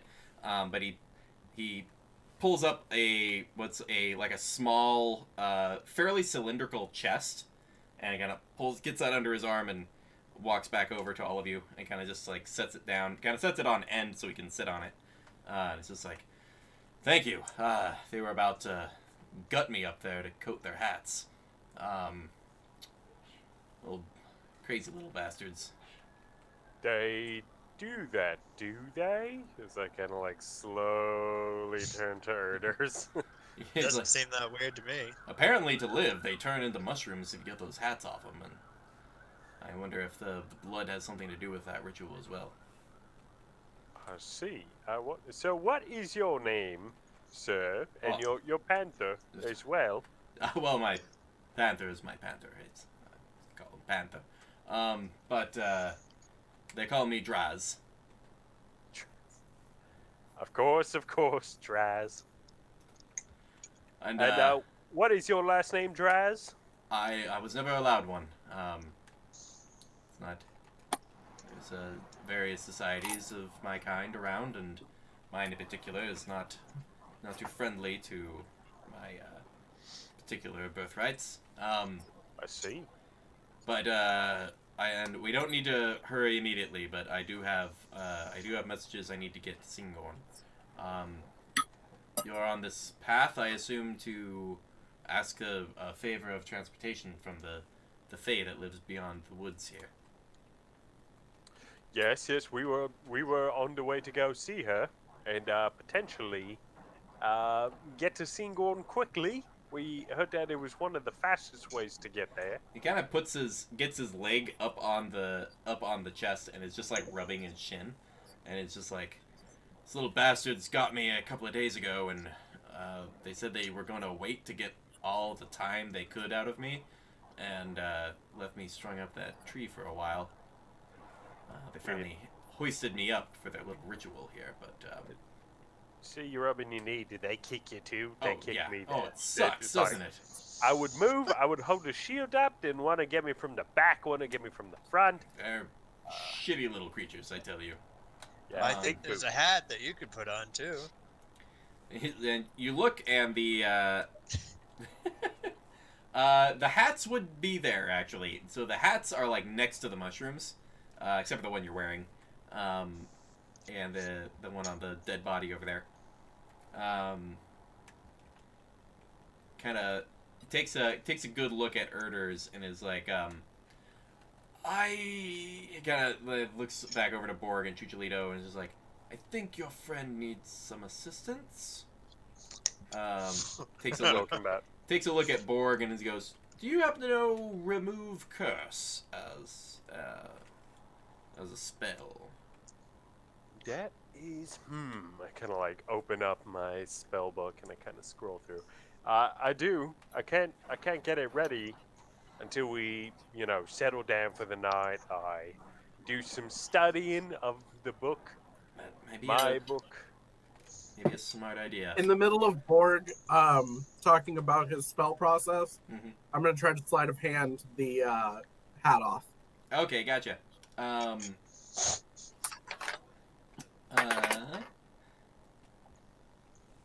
Sleight of hand check. That is going to be 17. Erders, I'm pretty sure that's gonna beat your passive perception. Yes. Yeah. It smashes it. It destroys it. You just kind of wait for your moment, and Erders is around, and you just none the wiser. You get it off of him without him actually noticing. I'll kind of in one fluid motion, like take it off his head, and then also like chuck it. Just, Um, you guys, you do see Draz sees that happen, and he gets really wide-eyed for a second. Erders, make a Constitution saving throw. Ooh. he's gonna turn into a mushroom. What is my constitution? Oh, guys, it barely did good. 24. Chicholito, as you pull the hat off, you can see a mound in the back, like the back of his neck just got really thick, as well as like part of his back. You pull it off and chuck it. Erders, you feel just like a deep sickness in your gut, and a deep sadness go over you, as though you're about to die. You know that you are about to die, and there's almost nothing you could do about it. If you can't get some kind of hat and drench it with blood, that's your only way to survive. Thinking quickly. That's with the 24. You see, yeah. So with fucking curses, man.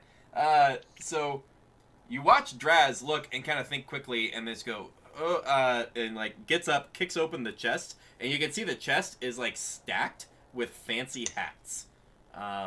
You can see a good 10 or 12 different fancy hats, and he just he grabs one and just pulls one of his scimitars and like stabs one of his hands completely through. Oh God! Why are you And, doing this? Rubs blood on the hat as Erders is sitting there, and you see this panic come over Erders, like he is about to die, and there's zero things he can do about it. And this guy puts the hat on Erders, and the streak of blood, and then kind of holds his hand. He's like, "You're going to be okay. You're fine. The hat is properly drenched. You will be okay." Thank you. I thought I was gonna die. Some magic comes out of his hand and seals up the wound as he kind of like flexes it and is like, "That sucks." That must have been a strong gust of wind. Where did my other hat go? You take a look around. You do see the larger hat just like sitting in the field nearby. He's just like, It's remarkable you survived. Truly, I'm not sure how that happened. That's not supposed to happen. So good on ya. Not dying. Woo! Congratulations. Free. It's pretty amazing. I'm putting that on my character sheet. Wore a hat and didn't die.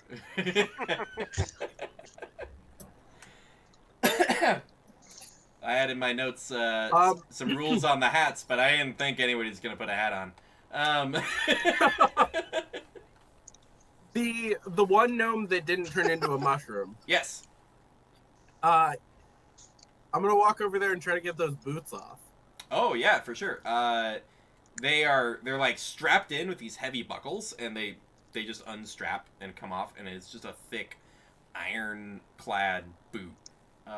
Would function like a steel toe boot, but it's not just steel toe. It's iron everything. Can the Panther wear 2 pairs of those? Quick, quick, quick, quick. Bung, bung, bung, bung, bung, bung, bung. Like when cats have tape on their paws, and yeah, they're walking all weird. Looking at them, they would fit you. They are heavy. They are meant for extremely strong person to be walking in, and there's it's be very difficult to try to sneak around in them. But you do get them off. Very sneaky, though. You're pretty sneaky. Do you want to put on these iron boots? No. Can I tell, like, just from, like, looking at them, Yeah. are they mundane, or is there some sort of deeper... You don't... make an Arcana check. That's a 14. As far as you can tell, you don't see any obvious runes or anything, so you would need something like a Detect Magic to be sure. But there aren't the obvious signs of enchanting on them. But they could be enchanted and just not have been given the accoutrement of like, hey, look at me, I'm wearing magic stuff. But you need Detect Magic or Identify to be sure. How heavy are they? Very. They're talking, like roughly 50-pound each. They're incredibly heavy. I'm not. Yeah, I'll put them down. They are for. You're just kind of like, each one. And you're pretty strong though. You can carry them, but yeah, they are thick and meant for kicking people in full plate in the shins. I would, seeing what happened to Mr. Erders, I would be careful about putting those on. That's all I'm saying. What happened? Yeah, I'm not really planning on putting them on. They kind of seemingly are the antithesis of my entire existence. But I would say you gotta check. You being the sneaking type, yeah, I can see that. I need Chucholito to roll a d20. Just Oh a my straight d20. That is a 19. Okay, you're fine. Oh. Straight 19. Yeah, you're good. So it's just a bunch of dabs. Big rolls. Okay. So let's have Erders with a this would be a charisma saving throw. Ooh. My God. What? These hats. Yeah, they have stuff. The 6. 6. Okay. So you guys are gonna hunker down for like a long rest to try to get that spell prepared to get the curse off Erders, and all that. I was gonna say keep going, but then after seeing all this madness, I'm like, yeah, let's just camp under the tree. Maybe I'll take first watch. And the Draz is like, the Panther's pretty good at keeping an eye out as well. So I kind of like adjust some joints, and he's like, I could use a proper rest myself. But he'll give you a hand. And sets up bedrolls and things in the area with people keeping watch. You guys kind of hunker down to get a rest. This is gonna be the first time you can get a rest with darkness going on. So it has been just bright light in this plane of existence forever. Borg, give me a perception check. Ooh, 19. 16 plus 3. 19, not bad. You see Draz get set up and do a proper elven meditation. You've seen this before from because you kind of grew up with Drow and Yeah. know the basic cultural things that will happen. Is getting in his meditation. You see a gorgeous sunset on the horizon as you look kind of back towards what is the other realm that is not covered in shadow. Just a beautiful set of oranges and purples and yellows. But no, the sun doesn't ever really go down over there. It looks like it seems like it just over the course of your watch just goes through the different shades. When you do see, you rolled pretty good. the two mushrooms from where those dudes disappeared, they do grow slightly. They were little tiny mushrooms in the ground, and they've probably doubled in size, but they were pretty small, so they've just gotten a little bit larger. But they're just, mushrooms. So they're maybe up to, from being 2 inches to 4 inches. Interesting. Okay. Good to know. Good to know. Who are you gonna bother to do the next watch? Is the kitty cat with me right now? Cat's with you. Cat's just kind of looking around, does a prowl every once in a while. It sometimes looks up at you. You do notice it looking around. Make an insight check on the panther. It wants to freak with me. 13 plus 6, 19. 19's pretty good. The way it's looking around is almost like it has consciousness. It's not just on a prowl or waiting for something to pounce. It seems to be checking, it's doing a go around of the camp and the immediate area, and it seems to be just double checking behind things and then moving around. It's doing watch strategies that you would normally see out of a full person walking around and helping keep watch. Good panther. Good panther. Kinda looks up at you almost in an eye roll and about being good panther, and it's just Best panther. With an insight, I feel like I caught that eye roll. Yeah. All right. Well, do you want to take the rest of the watch? Rest of the night? You go get some sleep? All right, see, well, I can speak. I'm going to assume that's a no. Choochie. Yeah, I gotcha. I'll watch. Cool. All right. Chucholito perception check. 3. I fell back asleep.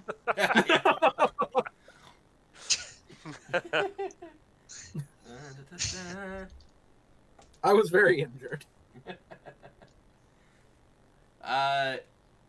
Chucholito, you see the, as you kind of lean up against one of these pillars, taking a watch out, you kind of feel yourself half doze off, and then as you're watching the horizon with this sunset, you see it expand towards you, but weirdly only in a very narrow realm. When you look left or right to the horizon, the shadow seems to be the same distance, but it's like the horizon of a gorgeous sunset is approaching you, and as it does, you see this fox walking up over the hill and just sort of having a look around, and then making eye contact with you and doing a bit of a head tilt, and then kind of just scampering up to you, with the sky above becoming this bright, gorgeous sunset, and the fox just sort of just sits almost in a very proper way, kind of crosses its paws as it sits up and tilts its head looking over at you. I'll assume that I had some sort of snack or drink type situation, maybe a coffee or something, and I'll kind of just slide something over to it. Yeah. It kind of does a nod, walks over and takes a little lap up out of the cup, and is not what I expected. Turns. What can I do for you? Oh, several things, I assume. You seem capable of putting pointy things into things. That is one of my many talents. Unzipped pants. Chucholito, if that's what you prefer. Sure, what's your name? Unimportant. Well, unimportant, it's nice to meet you. You are forgiven. I'm forgiven? Indeed. What's your charisma Okay. score? What's Chucholito's charisma? 12. 12. He's just with just a little focus, I could grant you some powers. You could use your forgiveness to evade your enemies, help your friends, end those that need ending. So, I'm not 100% I follow you, but you're offering me forgiveness and power, Yes. and you want me to kill someone. No, another one in particular. Sorry, I you want me wish- to put something pointy in someone. I'm saying you're capable. And I'm always looking for capable people. Do they consider you people where you come from? You know, yeah, for the most part. Good. Yeah. I've always been disgusted with some of the more human-centric realms. Yeah, not us so much. Good. They're around, you know, but they're mostly fine folk. A little bit dull, but you know, what are you gonna do? Well, if you wish to accept my gifts, find some fur from a rabbit and hold it close to your head as you rest, and I'll find you again.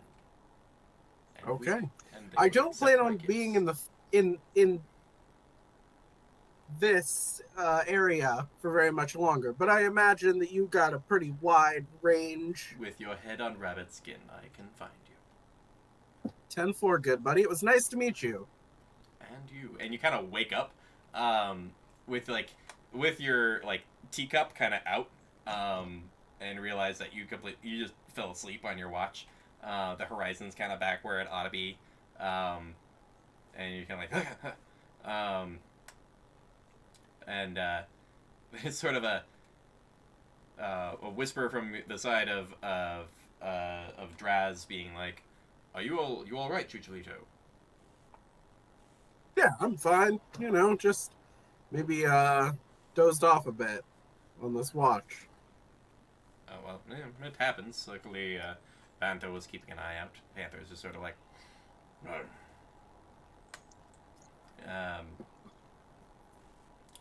any strange happenings I should be aware of?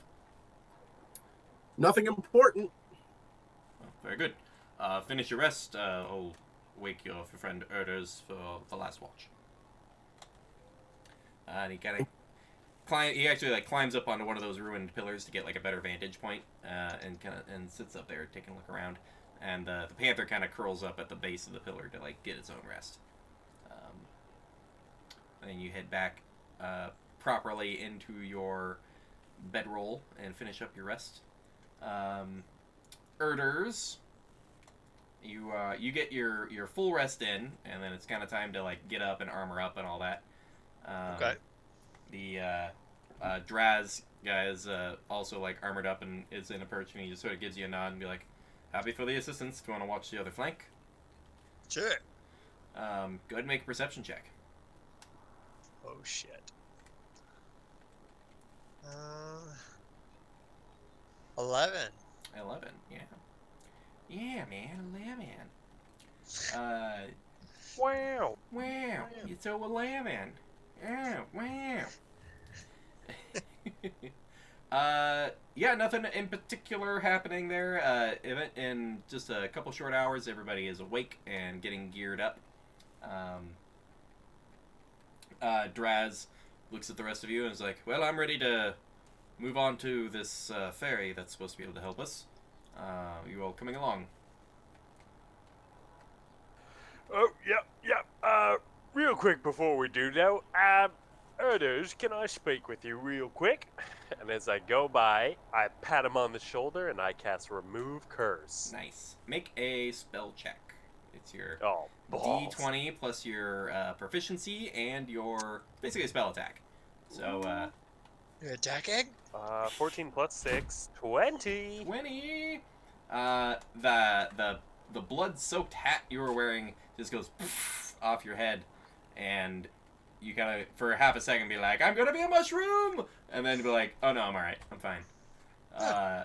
Curse purge from your body. The hat itself swirls into dust, and as that dust hits the ground, it forms a mushroom. How you feeling after that? Pretty Good. good? Pretty Yeah. good? No problem. All right. I don't need to wear a hat anymore. All right. Good to hear. Do I see the other one still? Yeah, the other hat is like there's the dead body, and there's the other hat kind of laying over in the field. Those mushrooms have kind of grown and gotten bulbous to the point that it's like it's almost like a basketball size crown to the mushroom sitting over there. I feel like those things keep growing. We should probably get out of here. Yeah. All right. Go. Come on, Draze. Come on, Panther. Let's go. Just gonna make a check. Cool. Draz kind of like feeling kind of gross about it, but goes over and picks up the severed pinky of the one that Chicholito cut the pinky off of. It's just like, we might need this. And starts on the path laid before you guys. Ew, why? They call her the untouched, and some people say she likes fingers. I'm not looking. Do we want to get more? I think that guy's got some left. I don't. Maybe it might. Sure. If you How want. about one each, at least? I'll leave that to you. And he kind of just keeps walking with the one that he's got. I'll go back to the one corpse left, and I'll cut off a few fingers. Cool. The thing has 10 fingers. How many are you gonna Juicy. cut off? Juicy. We'll say I'll cut off 4, Okay. which would be Finish off that one hand. for each of us and the panther. Gotcha.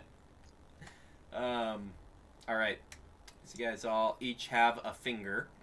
Wait, Can add wait. red cap finger to your inventory. I will not finish the hand. I will cut off the other 3 fingers and then a finger from the other one. No thumbs. No thumbs. Okay, yeah. You don't want to get caught by that technicality. Yeah.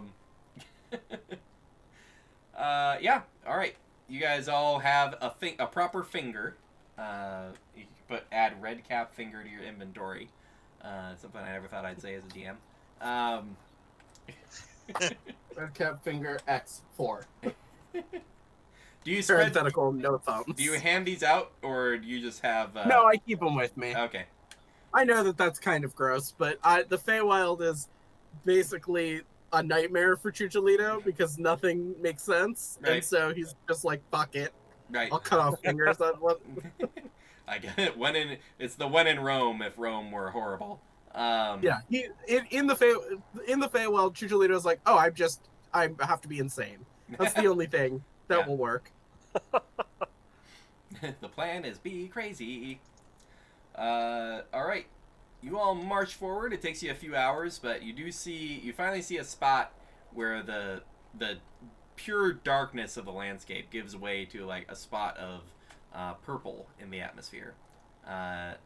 You all approach and see that there are creatures hanging out, but they are just hanging out. They don't seem to take an aggressive posture. You can see these weirdly colored bushes that look like single flowers that are just the size of like 15 by 15 foot bushes that are just a single flower head. But all sorts of weird colors to everything. It seems like almost a patch of the Sealy, the sunny side of the Feywild here in the darker side. You see there's like a dog man with a large sword. He's just bare chested but kind of ripped with some like bronze bracers on, and he just sort of gives you all a nod as you walk by as he's walking this weird like weird like reptilian snake creature. Like he's taking it for a walk, and he just gives you a nod, like somebody in your neighborhood like sees you walking your dog and just sort of like is just like, hey, what's going on, and just keeps walking. You see a couple of sprites fly by. They kind of fly and pause by you and then take off over the next hill. You see a trio of Groot looking dudes, these like medium sized tree people, and they're sitting next to this tree trunk, and as they look over at all of you, they just sort of like, one of them just gives like a tree shrug, and picks up this wooden cup next to the larger tree trunk, and just like pulls out claws and just like chunk into the bark, pulls it aside, and some sap starts dripping out into the cup, and they all take their cups up to it and are taking drinks of the sap. There's some weird stuff going on. And as you pull up, you see sort of like a stone dais going on, a little spot for like, weirdly for like forms, with some like random stuff on it, a couple of cups and like a roll of cloth and some fruits and things. And there are two human women similarly dressed, one with sort of furs with a like a hand axe at her side, and then another woman with a hand axe at her side, but she has more like metal armors mixed in with leathers, and they look up at you all, and it's odd to see, like, it looks like a human and a half elf here in this very strange place as you all kind of walk up. And it's just like, are you what? They're kind of surprised at seeing humanoids of your style approaching. And it's like, one looks at Borg and goes, well, you're a shiny one. Yes, I almost had the same reaction when I saw you. What are you doing here? Serving the mistress. Right. How did you get down here? We haven't seen many humanoids in this area. Well, that's surprising. There's creatures and peoples that live about the area. Not unheard of. Right. Can you tell me anything about the mistress? The one we'll be speaking to? She requires... Fingers? Yes. When people don't have any other offerings, she does require a means of remaining untouched. Okay, interesting. Alright. This is it? Do we just go in and see her? Yes. Do you need any clarifications? Yes. Anything you can tell me about this encounter, the better. The more, the better. Strange turn of phrases, but, well, our mistress is timeless. She's been here for many ages. Nothing that touches her leaves, and that's mostly the rules. There's not a ton of rules in this plane of existence. I would say keep your request succinct and simple, and it should be done fairly. Okay. Alright. I turn back to Broyer and Chuchi and Erders. Well, brewers. Oh, No, Broyer's gone, yeah. Do you guys have anything you want to know? Anything you could think of to ask? Are we just trying to get home? Yeah, we're gonna talk to her, see if we can get to Syngorn. And then that's about it. I mean, other than, do you know how to fix an airship that has some sort of pan-dimensional warp button? Yeah, I can't really think of anything. Well, the other one kind of chimes in, just being like, well, head on in. We'll see how it goes. Alright, I'll pat you on the back. Good luck. yeah. Open the door, walk on in. Now, there's a spot where there's just mounds that are kind of sectioned off a little area. There's sort of like hilled up with rocks set up in like a path that's sort of like a sectioned off area. And there's another patch of these bushes that are essentially single flowers that are insanely enlarged. And standing amongst them, apparently like watering them, is some kind of figure you can see, but there is a curtain on your way in, and it's probably about 20 feet wide. This section, and almost the entirety of it is covered with like there's like a structure, and then dangling are just finger bones of all various like types and sizes. Just the bones. Occasional wind breeze touches it and it like rattles a little bit. But you guys have to kind of walk through that to get to this figure that you can see watering something over there.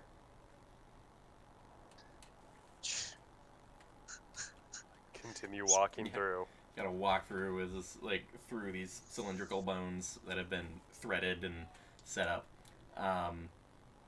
And there's you see a flutter of dragonfly wings on the back of this relatively just human-sized creature with a sort of like a straw hat that's set up as like a flattish cone with then some sheer material that's kind of dangling down in the breeze as she kind of carefully waters and looks over as you all walk through the bones, and it's just like, well, please enter.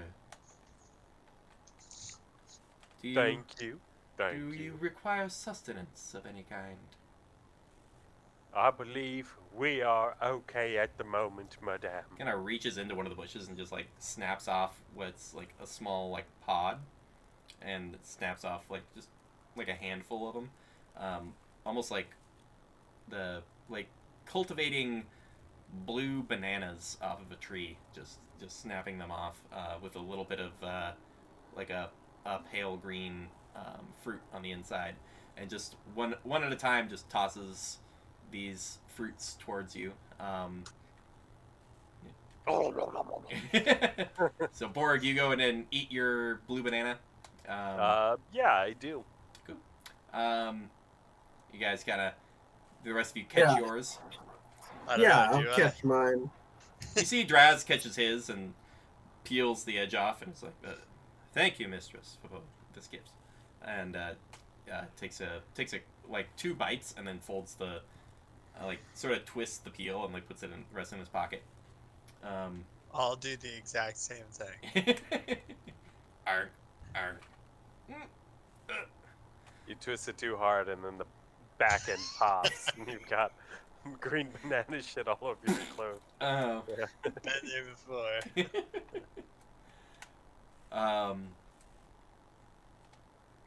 She goes, and she turns away, like not even like making eye contact with the rest of you. It's just like, well, if there's favors you wish to ask, you can ask them. We were wondering if the lot of us, the group, could have safe passage to Syngorn. Passage to Syngorn. It's kind of turns around to one of the other like bush plant kind of things, sort of almost looking like a massive succulent, but like just plump red flowers to it. Seems to like carefully pour water and have it like go down the pods. And it's like, you're lucky. Syngorn is here, so you have that going for you. It does take its time on the material plane occasionally, so that is physically possible to do. But one such as myself doesn't accumulate such wealth and riches without accepting gifts for favors. Of course. And what would you ask of us? They call me Frella the Untouched. Anything you can give to make sure I remain untouched. Untouched how? That's up to interpretation. Mistress, I humbly offer up these fingers, which you could use to touch in your stead. Kind of looks down at tilts her head slightly, and it's just like, interesting. don't believe these fingers were going to touch me in the first place. Right, but you can you could put put a stick. Is there a stick on the ground? There's occasional sticks, sure. I'll find a stick and I'll you can use it to touch, untouched. Poke me, poke me. Kind of leans down, although Yeah, a good 10 feet away, but I'll still just poke her dirt. looks down and goes, "It's not Frela the untouching. It's Frela the untouched." But these fingers will never touch you now. They came from dangerous creatures, and we saved you the hassle of having to defend yourself. On that note, on the note of defending yourself, and then I take out the glowing sword, the thing from Cathis Kryn. Yeah. And I say, let me present you with this so you can see in the dark and protect yourself. And I see that you have many fine people out there, and they can protect you with this to make sure that you will never be touched. Make a persuasion check. Ooh! Oh, that's a 9. You see her flicker her hand, and you see the ghostly hand of a mage hand grab the sword and then have it float over to her, and then she sort of inspects it slightly, and then it floats away off to the side, and you can see there is a behind one of these things there is a pile of looks like various treasures. You can see there's a set of full plate. There's a few shields. Seems like a pile of different items have all been set up. Amulets and cloaks, and there's a whole bunch of these odd little odds and ends sitting off to the side. And she kind of sets it to the pile, and it's just like, well, that won't do at all. That's not even in the area. It's not even a pun to that one.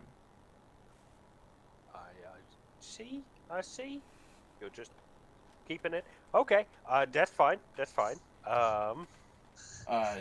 Draz goes and undoes some buckles to his cloak and takes it off and sort of spins to wrap it so he can fold it quickly. And it's like, this cloak can prevent people from touching you.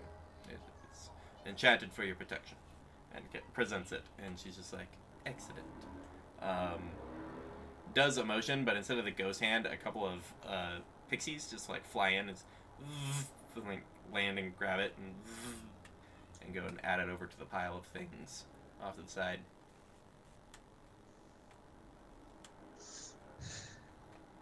And she goes, your pet is coming as well. It's like, yes, but I hope the quality of my offering can allow my pet to come along.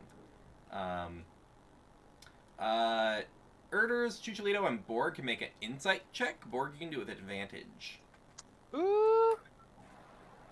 They want a freak. Gonna get some panther freak. Panther freak. Bow. I got a 12. 14 for me. 19. Chucholito and Borg, you see the panther react when it's called a pet, with like the fuck did you just say to me?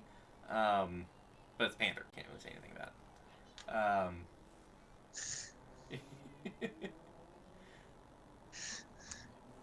it. And this fairy queen of some kind is just like, yes, this is fine. And she does a little like a spiral of magic, and you just see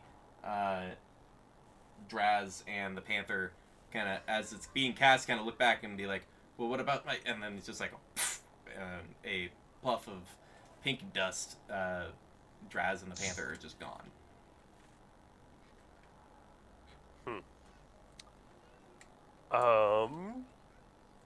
Erders, do you have anything else? Do you have anything? I don't know what I can do. I've got my boots on. Okay. Uh, one more thing to offer. Um, I have something that I could give you to make sure that those would want to touch you will have a harder time doing it.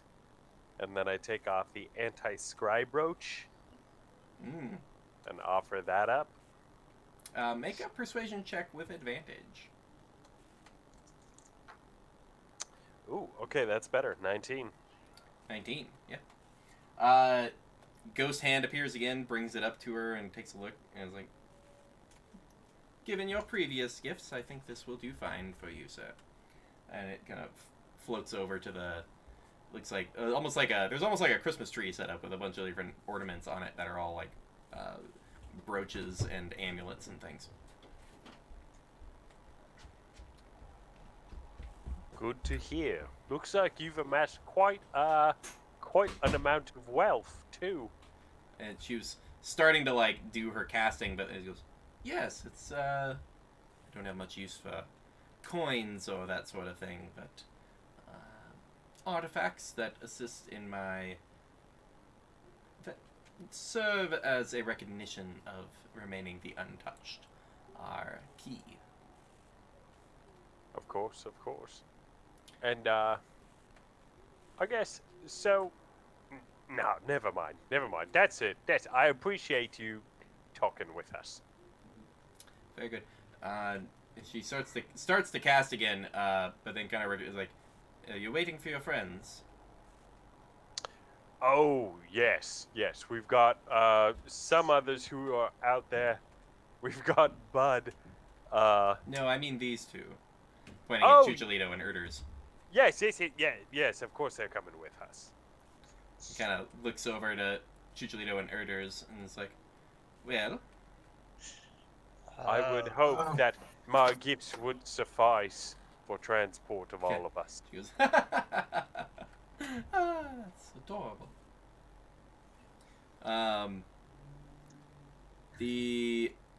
There's a of the you hear the bones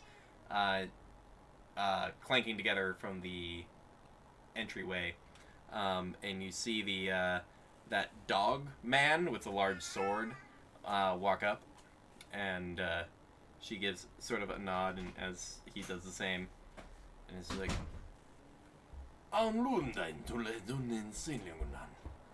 trying to speak to you all, and I don't think any of you speak Sylvan. No. Nope. It sees no recognition, and it's just like, "Are you trying to pay for passage with the untouched?" Yeah. Correct. Kind of looks around. "If you don't have valuables that fit her goal of remaining untouched, there's always a more symbolic gesture." And he kind of, as he like is doing his things, you notice that he's only got like 3 fingers on his left hand, as 2 are sort of cut off at the first knuckle, and it's like, "You enter through many people's offering to have her remain untouched." Hey, I've got these boots. That's the best I can do. I mean, you can jump real far, and that means people can't touch you because you'll jump away. Take out the boots and like offer them up. Make a persuasion check.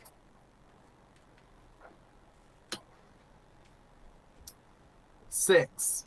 6. The 2 pixies again fly in and like grab the boots and like kind of fly past her, and she kind of looks at him. "Not quite what we're looking for, but thank you for the Give me gift." my fucking boots back. What the fuck was that? That's not how. He's like, "That's not how gifts work at all." Is there something that we could do for you? A service, perhaps? Something that you need done that would grant us safe passage? Yes. Could add to my entryway to make sure people know that I remain untouched. Ah, so you would expect us to lop off a finger to add it to your collection. The dog guy is like, kind of motions to imply multiple fingers.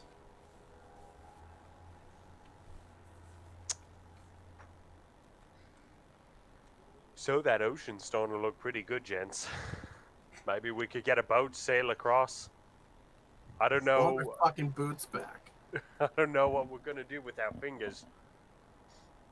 I could eventually. I haven't perfected it yet, but I could eventually grow us fingers back.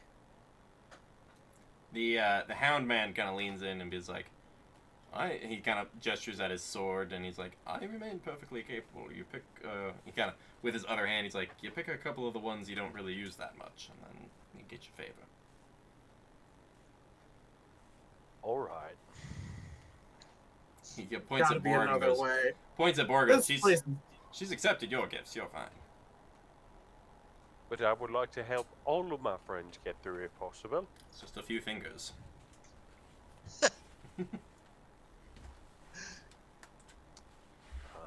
Let's see.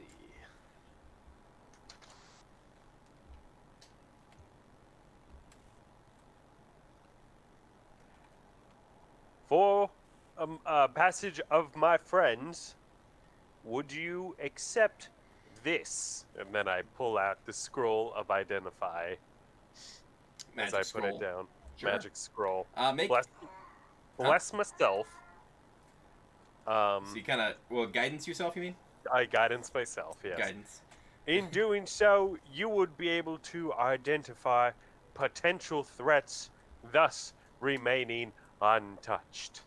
Make your be a straight persuasion check with your D4 from guidance. Oh, thank God. Okay, 13 plus 2 plus 3, 18. 18. She kind of looks at it. He goes in and goes, I could see how that could help. One of your friends can be good to go. Which of them will this passage be marked for? Well, hopefully I could provide even more to get both of them through. I'm still just taking a little bit of an inventory here.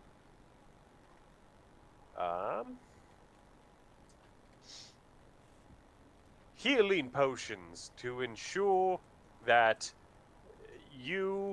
those who protect you, shall help you remain untouched for here and evermore. As I put down a healing potion. Regular healing potion? Regular healing potion. Alright, go ahead and try your persuasion check again. Oh, 17 plus 3, 20. 20, okay. You managed to phrase a regular healing potion in a way. It was a dirty 20 if that matters. No, that's fine. Kind of goes, very well. We will call that acceptable. You see, like, you can see a couple of the pixies were like sitting there pretty anxiously, like shit was about to go down, and then they were just like, and flutter off to the side. My boot. The hound man next to you was like, this isn't. I'd call it good. I wasn't always shirtless. No, like out of character. Where are my boots? Oh, your boots are in the pile nearby. They're by a yellow giant succulent. And there's in with the How pile close? and everything. Huh? How close? That is roughly.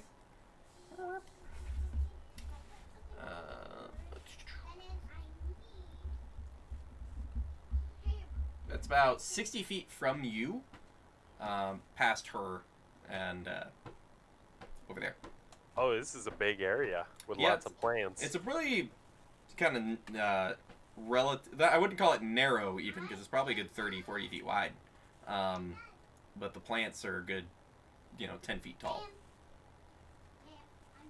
and she kind of flutters a little closer. Off there's like a little central hill in the middle, and she kind of flutters closer and starts. He's like, "Well, are you ready to get going?" To Syngorn. Oh yes, yes. All three of us are correct. Kind of Yep, traces out thank some you. lines. Thank you for your gifts and for helping me remain untouched. And there's Be well.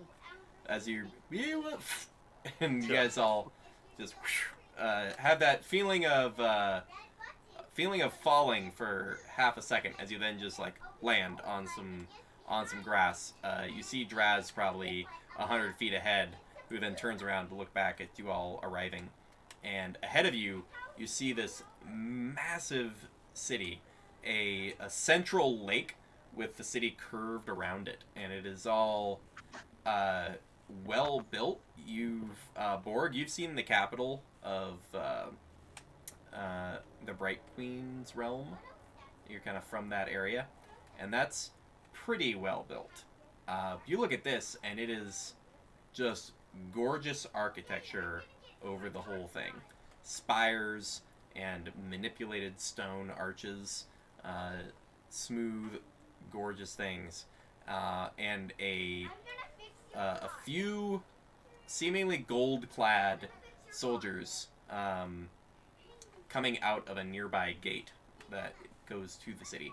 Seems like just down the hill a few hundred feet. And you see what must be Syngorn. We made it, gents. Wow. Cost me- Yeah, thank you.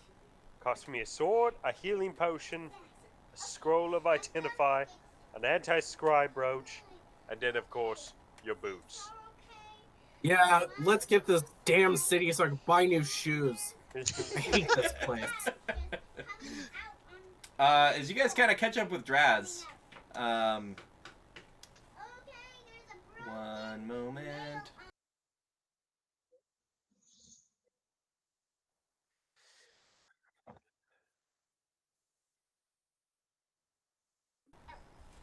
Figured we could stop broadcasting my child's yells from the next room. All right. Draz kind of catches up with you and goes, "Look, this is a city of high elves." And he kind of just like motions at himself. He goes, "Not all, but some high elves have some preconceived notions at many types of folks. Myself in particular, I could use a opinion of those I've traveled with that I am trustworthy. I have these." He kind of opens the chest again with all the fancy hats. He goes, "I have these as offerings to the head of their local military. She's apparently some sort of hat aficionado, and offerings of well-made hats are seen positively." You need like a character reference from us. Basically. Just as we enter, just as a hey, we found this guy, he's good to go, and then I can I can meet with her, I can hand her the hats. And I mean, I don't have a problem with that. But what makes you think these high elves are going to be super excited to see? And I'll just gesture vaguely to us three, who are all of monstrous races. You all, when your peoples clash with their people, it is usually entire armies clashing and raiding and such. When someone of my stature shows up, sometimes they suspect assassins. So someone who's like, hey, this guy's good, and we can move on. They'll already assume you're not an invading army, you're 3 people. Oh, I mean, 3 people can do a lot of damage. I mean, we are very capable warriors. But I'm kind of shocked too. When you said preconceived notions, I immediately thought that you were talking about us. But you're the one that's not welcoming. No, they'll probably, if they saw a group of goblins or hobgoblins or orcs approaching, they would assume attacking army, but individuals, they'll just assume, oh, people coming to trade. But if they see a singular drow approaching, they may assume assassin, and I'm hoping for that not to be the case. I desperately need to warn their leadership about some things. Well, we want to make sure you're well seen. Does he have a hat on of any kind? He does not have a hat on. He has a box of fancy hats, but he doesn't have a hat on. Okay. I kind of go bing and touch his ear and cast light on there, so it just kind of brights up. Oh, okay. I want to make sure that they can see him. He is well seen, not sneaking around. I know it's uncomfortable for you. I've seen other drow. He's just kind of like, yeah, the I know, light's not great. But just bear with it, at least until we get there. Then I can get rid of it. Kind of gestures to the general sunlight going on right now, and he's just like, it's not worse than what's happening. I really wish I'd found something besides my cloak. And he kind of goes, oh, actually, and he pulls out one of the wider rimmed hats and like throws it on, and it gives him a little bit of a break. And he's like, all right, that's a little better. Perfect. I knew this drow named Thed. He loved the wide-brimmed hats. But anyway, that's a story for another day. Come on, let's go. Sure. So you all walk up to the city. There are soldiers there. They have their arms at their side, and they're like, what brings you to Syngorn, travelers? We crashed our airship, and oh man, this is gonna sound crazy. We plane shifted as kind of a surprise accident and crash landed here in the Feywild. Kind of looks at the city that's here, that is apparently from the material plane, and goes, this is much plane shifting's smaller, not that odd. much more high tech. But we crashed not too far away, and we came to seek assistance in getting the ship back up in the air.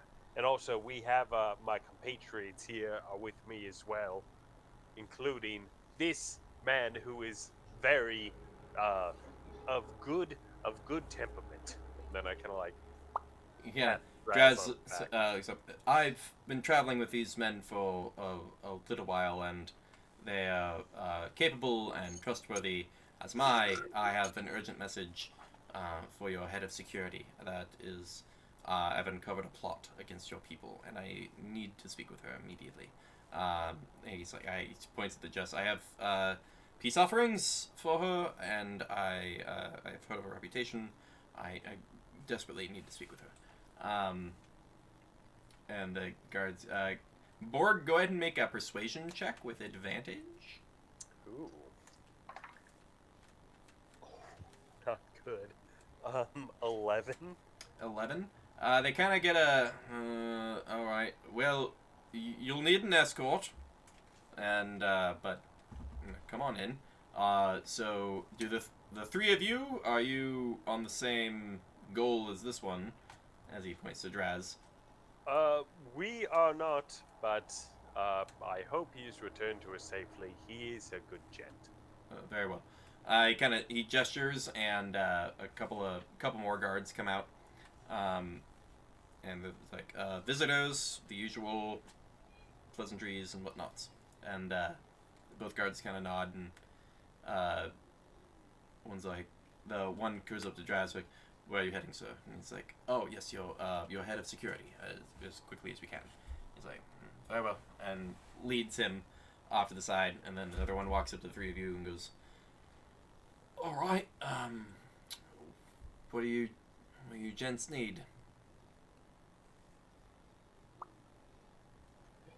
We need help getting an airship back into the air. Kind of looks over all of you and is just like, points to Erders, be like, I think you need a bath, well, some prestidigitation, and points over at Chucholito like, you need some shoes, sir. Smart man, where can I get some shoes? Lots of places. He kind of like a guy who's like unhelpful, just the way I like him. Sort of a guy who's like really proud, like a really proud New Yorker who like knows where everything is and sees some like tourists show up and is like, where can I get some shoes? And he's like, oh motherfucker, let me tell you where you can get some shoes. And he's just like, so shopping then, for lack of a better term. Yes. Very well. Follow me. And he starts leading you all towards the towards the lake direction. Says now it's not evening yet, so nothing will be opening, but I can show you where things are. And then when I'm relieved, my relief will be able to take you to the actual shops. It takes you over, and you see it's very active. It is daytime. There are people with mostly very fancy kind of robes and things, taking a good triple look at the the orc, the hobgoblin, and the goblin walking through town. But they see that they've got a guard escort, and they don't really think too much about it. You see one man in a not disheveled, but he's got like what used to be a really nice robe that hasn't seen proper care. Kind of walk up to you guys walking. It's like, well, hello. What brings such interesting folk as yourselves here? Crashed airships. Yep. Crashed airships, you say? Fascinating. Go on. We're not serial airship crashers. Where, my goodness, where did you come across such a fine device as an airship? Kind of lurks over at Chicholito and goes, did you create it? No. We were actually we paid for passage. It's not technically our ship, as it belongs to a captain, Black Sparrow. Captain Black Sparrow. Strange name. Yeah, I don't know Flies. that he's of any renown. He seems mostly worthless, but I assume he as far flies. as I know, it's his ship. I assume he flies a flag with a Black Sparrow on it, at least. I don't think so, actually. I don't remember seeing any kind of decal. Seems no. a He No, I thinks don't. he's a sparrow. seems a wasted. Wait, he thinks he's a sparrow. Yeah, doesn't he have feathers? He kind of like does a gesture, and you see a sparrow appear in the hand. And he's like, "You mean a sparrow?" He thinks he's a. More of a Yeah, he's a kanku. He's like a big ugly Oh. crow man. The sparrow kind of disappears. It was very interesting. This is a fine. You seem to have some fine tales. Where are you all heading? The guard kind of speaks up and goes, "We're heading to the Tarn Ward, and then we'll be waiting until the market's open." And he's just like, "Well, that's several hours away. Please, people like yourselves must have such interesting stories. Let me get you a drink." That Sure. sounds wonderful. Yes. Can't argue with that. The guard kind of looks at him and goes, "You're buying them a drink." And he goes, a little offended, looks back. "I said get them a drink. I will get them a drink." And kind of, the guard's like, not like, all right, it's not my business. And lets you guys, so you guys follow this guy. So you Can I Like- do an inside check? And Yeah, is he gonna get us real drinks? Or get a, like yeah, make an insight check. pee water? PP1. The elegant metropolis before you, and there's a guy who's gonna piss in a cup and hand it to you. It's PP water. This is 19. pea water. I got a 2. This water's a pea pie. PP water. He might serve you pee. You don't know. You don't know that he won't. So you just know that you want to watch him pour it. Yeah. Just to make sure. 19. 19. You get the idea that this guy's probably going to take you to his house, where he probably has a bottle of liquor, that he's not, like, going to a bar to buy you a drink, but he has a bottle somewhere, and he's going to get you a drink. But not that he's going to pee in a bucket and, like, scoop it out for you. So you follow this fellow, and it takes you over to what looks like an okay looking house that just hasn't been maintained that well, and brings you in and has to like scramble around to like find some chairs and sit you down. And he has what looks like a half full whiskey bottle, and but no like labeling on it whatsoever, just half a bottle of unlabeled whiskey. It's like, "And God, how about you?" And he's just like, "No, I'm fine." And puts out some cups, pours you guys some drinks, pours himself one. He seems to be pouring on the lighter side, like he's trying to make this bottle last a little bit. But there's a splash of liquor in a glass for you. Lets you all sit down. He's like, "I must know your most incredible stories." Well, We've been traveling together for some time.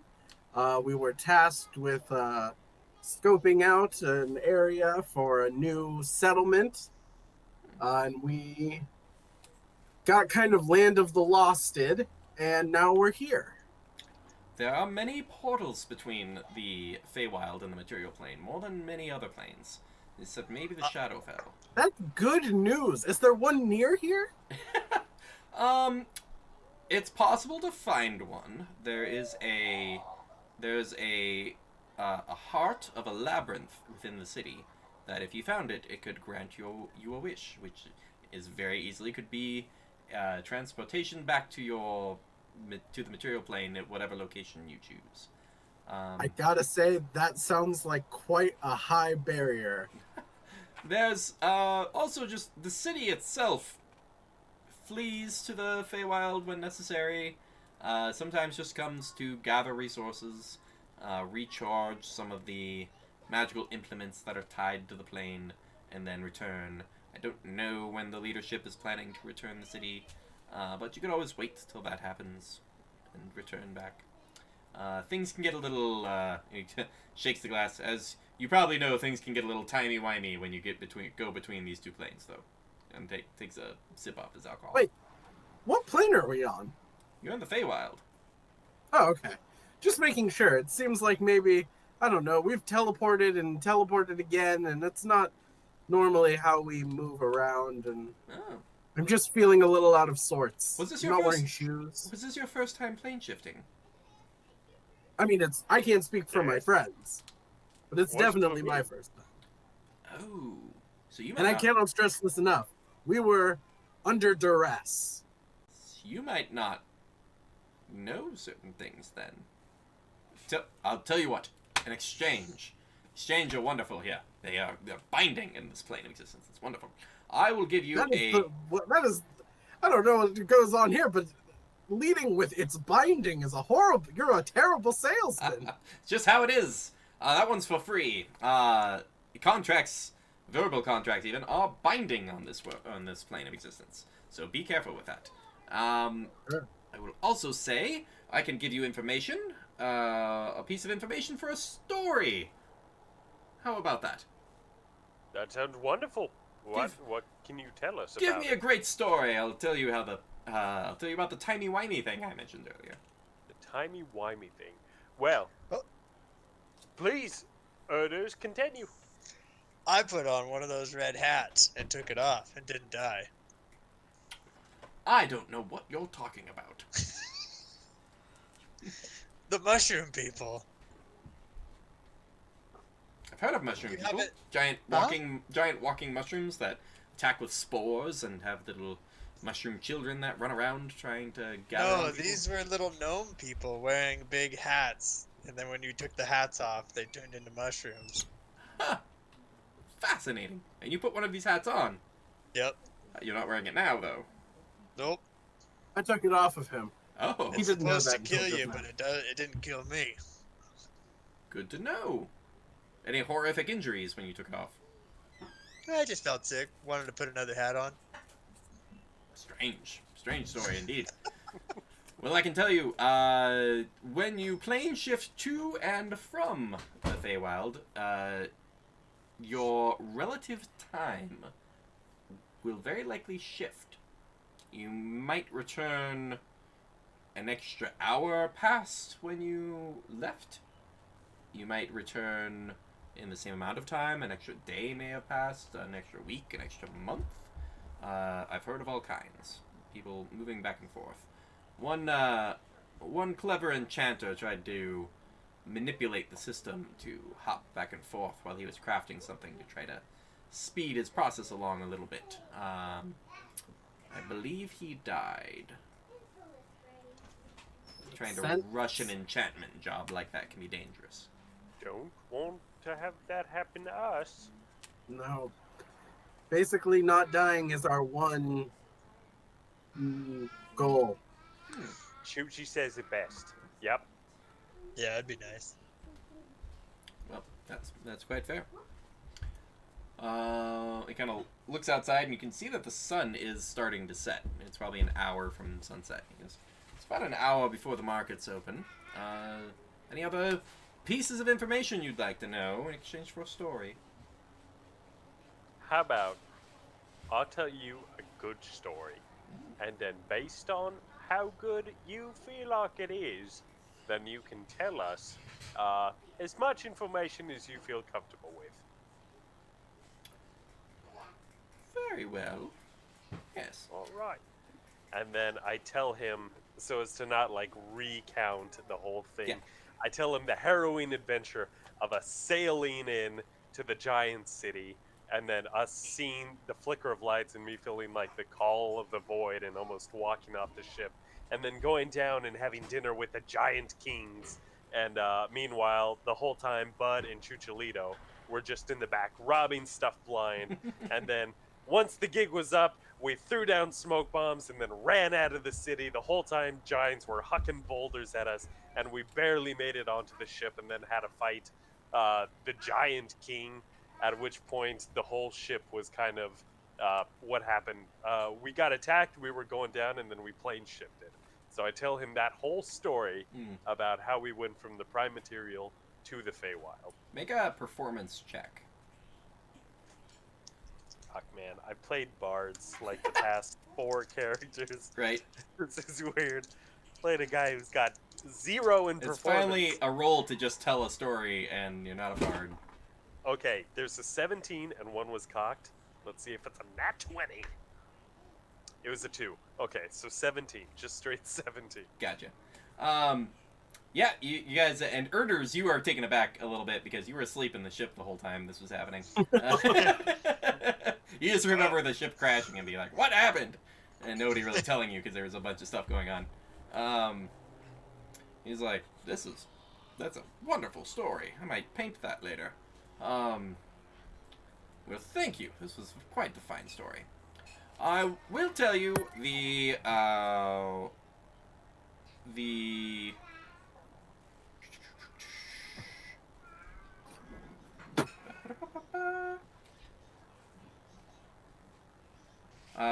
there will be no real need for you all to head up to the Barrel Keep.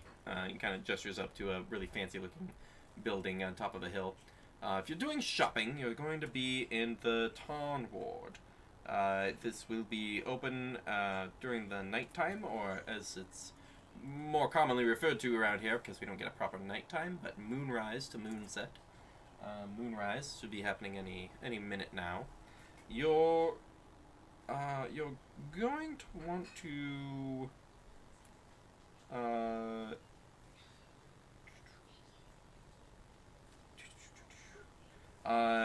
follow floating lanterns.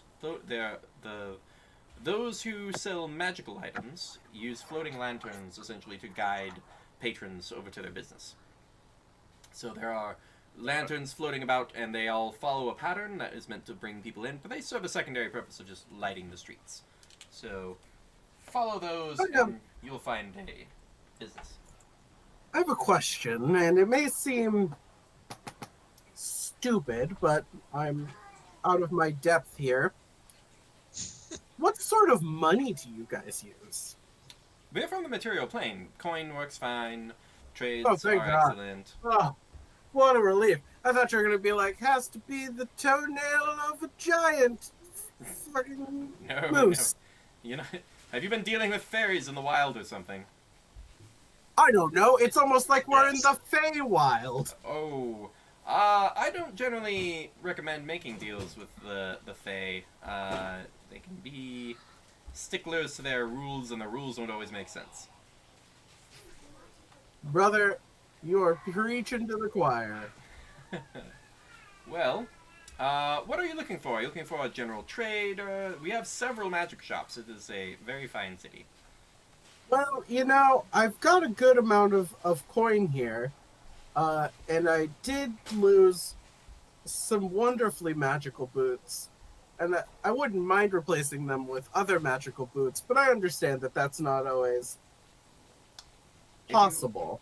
If you have some time, there are enchanters. A simple pair of magical boots can be enchanted in a mere 2 weeks' time. Don't know how much time. Also, I do feel a little bit bad that we left our werebear friend back in the before times. You're He's fine you're with what us. now? Yeah, it's another story. Seems like I hope they catch up with us. I don't know how they're gonna do it, but I hope they do. It'll be another great story when they get here. That's right. Well, he was That's taking right. us to the same place, so they'll get here. yeah, sure. I don't know who you're talking about or what any of that means, but yes, sounds fine. Exactly. And you kind of look out and he goes, "The moon is rising," and you guys all hear a song start. Just a beautiful singing from outside, and be like, "I don't have much of a singing voice, so I will be staying in." But have a Have to fine sing day. it? Well, you don't have to, but people like my myself God. would have to. But Once again, you gotta ask. You can't be too safe. that's fair. But yes, have a fine day. I wish you the best. Come again if you would like, and we can get more stories from you. Wonderful. Sounds good. The guard is like, shall we? And opens the door. As he walks outside, he kind of picks up into the song that's being sung.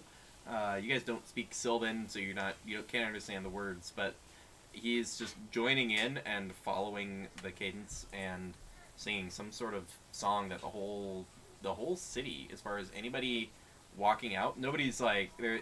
Occasionally, you'll walk by someone who's really like barreling it out and wants to be heard for quite a ways, but most people are just singing it quietly to themselves, keeping in with everyone else. As you travel a little while, he kind of waves down a guard who has a slightly different color sash on them and is like, "I'll be," kind of interrupts the song and it's like, "I'll be heading out for the night. Leave you in the capable hands of this guard here." And nods to the three of you, and they have a little debrief as they're walking. But you guys find yourselves with a bunch of elves singing quietly, some loudly, with stores in several spots, and the guard is like, "What kind of shop are you looking for?" Haberdasher. I haven't trained in that skill set. I'm not sure what it means, but I can take you over Just a place to. I can get shoes. A men's clothier, Are you if looking you for will. magical shoes or just nice shoes? Let's start with magical shoes, and then when I'm priced out of them, I'll come crawling toward the mundane shoes like the peasant I am. Hey, fair enough. We'll head over to Baldo's Enchantment Oddities. Takes you a couple blocks down, and there's an elven man who opens the door for you as you guys approach. And it's like, "Oh, come on in, check out the oddities." And you see all sorts of just random bullcrap on the walls. Quivers of arrows. There's a with like a javelin. There's it seems like there's a weapons section. The arrows are just sort of hung up on the wall, and they're made with these weird like red white striped feathers on them. You're not sure exactly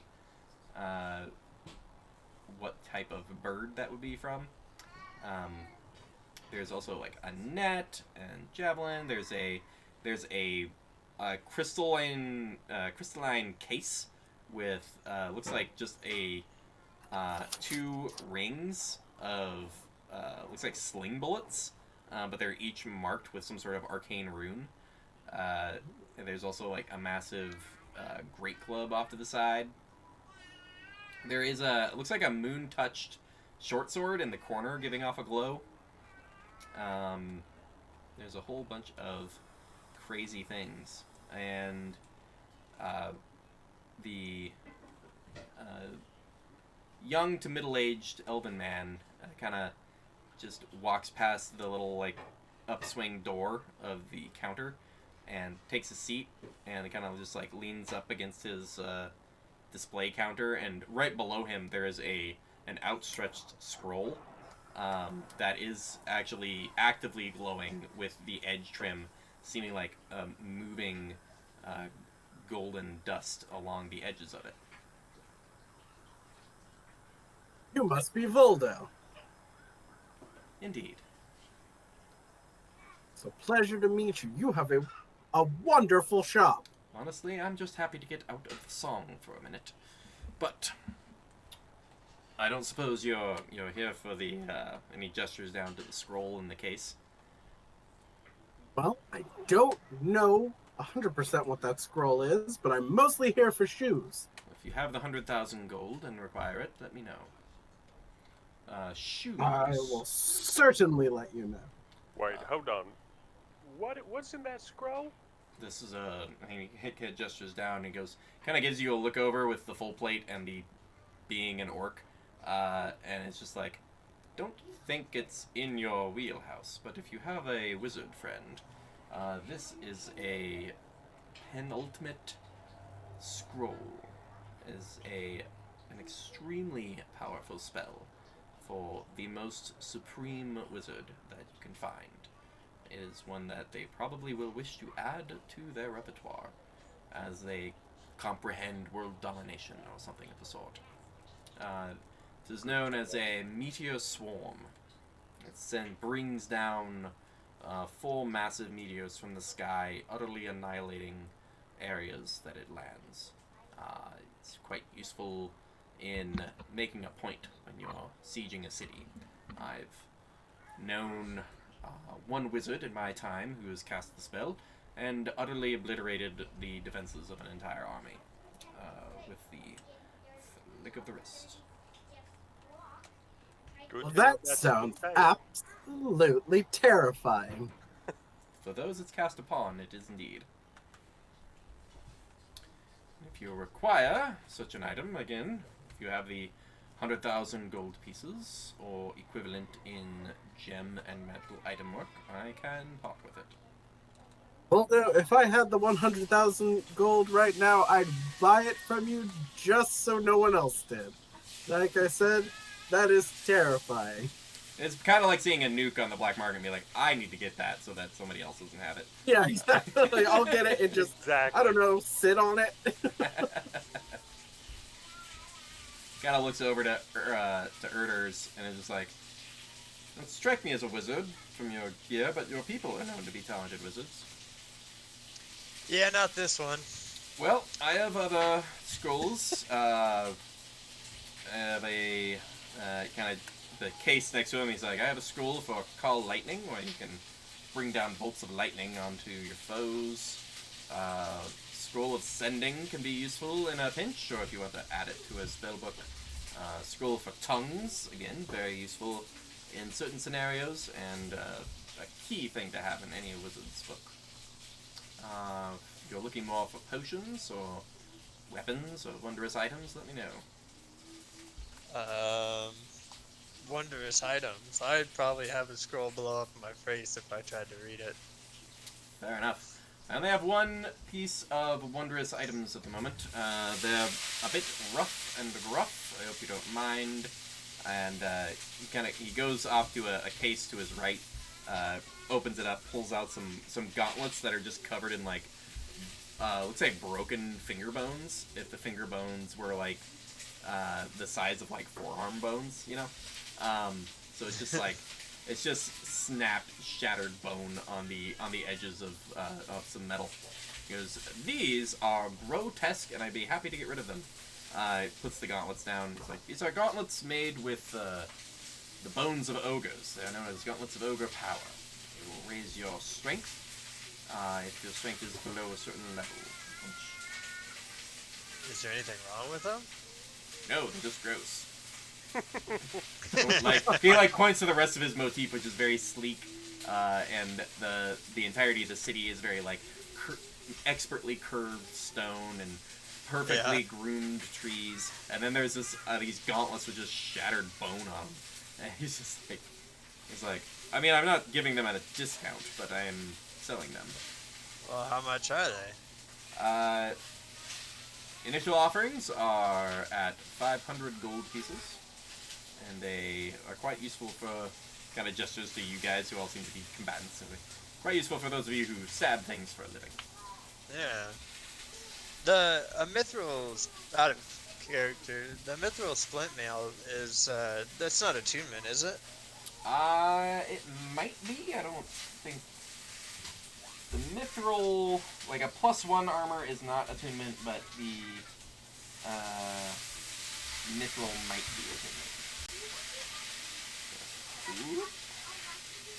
Easy enough to look up. Sorry. Mithril is not attunement. Okay. Just wear it and it does its thing. I mean, those gloves don't really go with my motif either, but maybe if you knock that price down a little bit, I could take them off your hands. Make a persuasion check. You say as you're covered in blood. Doesn't really fit my motif as you just as you kind of flick the little bit of ankle that fell on you from the gnome earlier. I must have, because I got a 4. It's like, quite. Well, I certainly am not going to increase the charge on you. Alright, 500. I'll slap it down. Right. Yep, 500 gold. He hands over the gauntlets. These are gauntlets of ogre power. Wearing them and attuning to them will set your strength to 19. Which should put you at a +4 modifier. I'm Not putting bad. them on right now. Damn. Chink, chink. Broken Folder, bone do you gloves. have any boots that could help someone such as myself, someone who maybe sticks to the shadows, sneaks quietly, shoots distantly? Boots of Elven Kind. I do not have any at the moment, although I could possibly be persuaded into acquiring some. I don't know that you need to really go out of your way. What sort of boots do you have handy? Anything? I don't have anything in stock. Would you like me to try to acquire some for you? You know, if you have a hookup, a connect, as it were, if you have a boot man, then by all means, Give me you know, see what falls off the back of the boot truck. give me a persuasion check. Ooh, that's a just straight up 19, Ooh. Oh. which is a 20 because I have a +1 to charisma. Ooh. Get that dirty 20. Alright.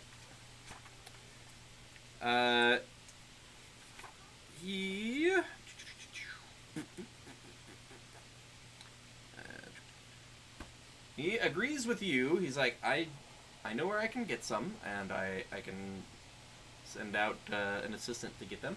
We'll say for 300 gold pieces. Some boots of Elven Kind to help you sneak around. I mean, I wouldn't say no to him. Not that I need that much help, but hey, it couldn't hurt, right? Right? I'll nudge whichever one of you two is closest. I'd nudge it back, but I'm scared of my own power now. Just sitting there. Waiting for it to happen. He's just sitting there trying to do the quickest short rest ever to attune to the item. Don't talk to me, I'm resting.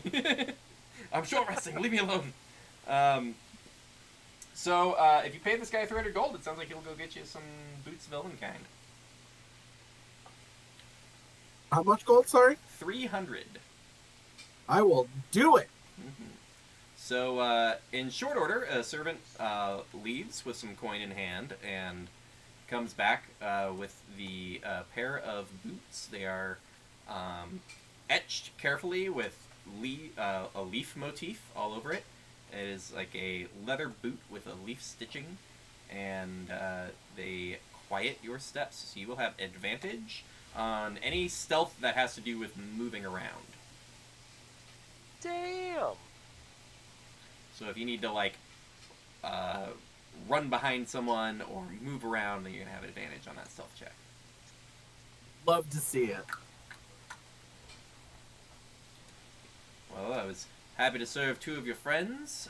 You, sir, are you looking for anything in particular? Me? Oh, no, nothing. Nothing at all. Very well. I, quite frankly can't afford much here, so...